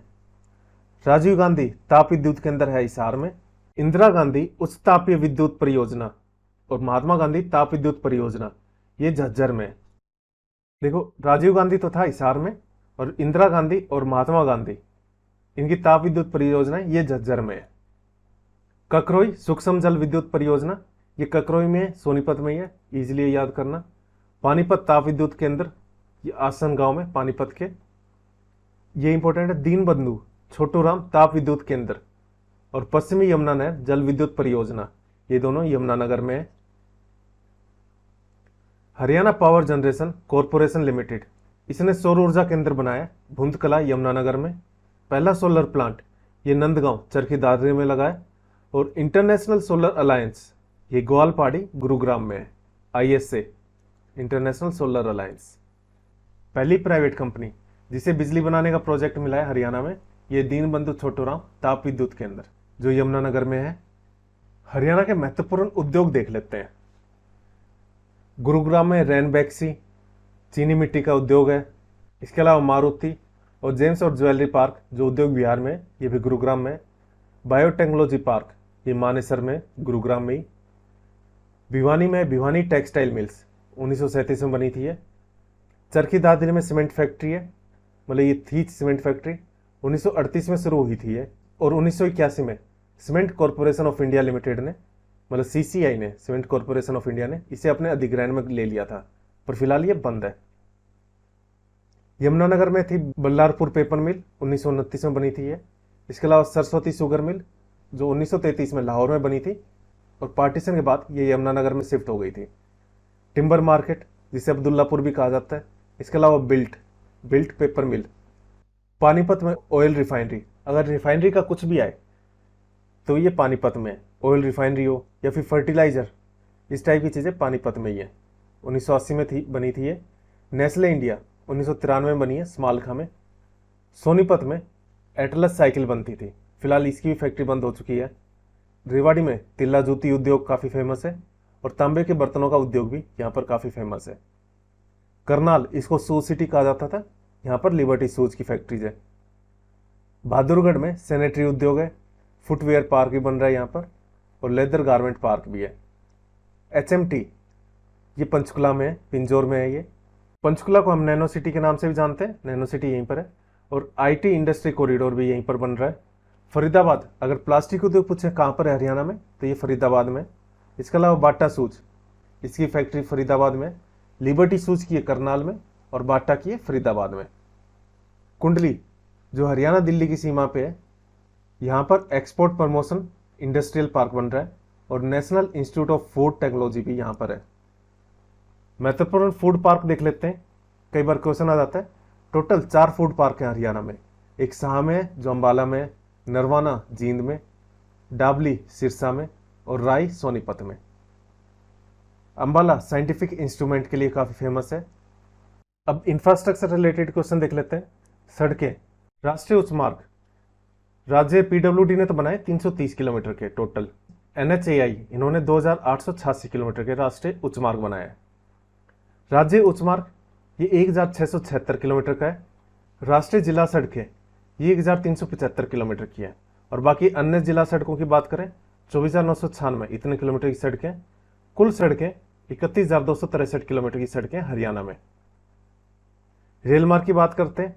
हरियाणा में पहला रेल मार्ग दिल्ली से रेवाड़ी तक का बनाया था 1873 में और पहली CNG रेलवे रेवाड़ी से रोहतक तक चली थी 15 जनवरी 2015 को। उत्तरी रेलवे जोन का एक डिविजनल हेडक्वार्टर अंबाला में है।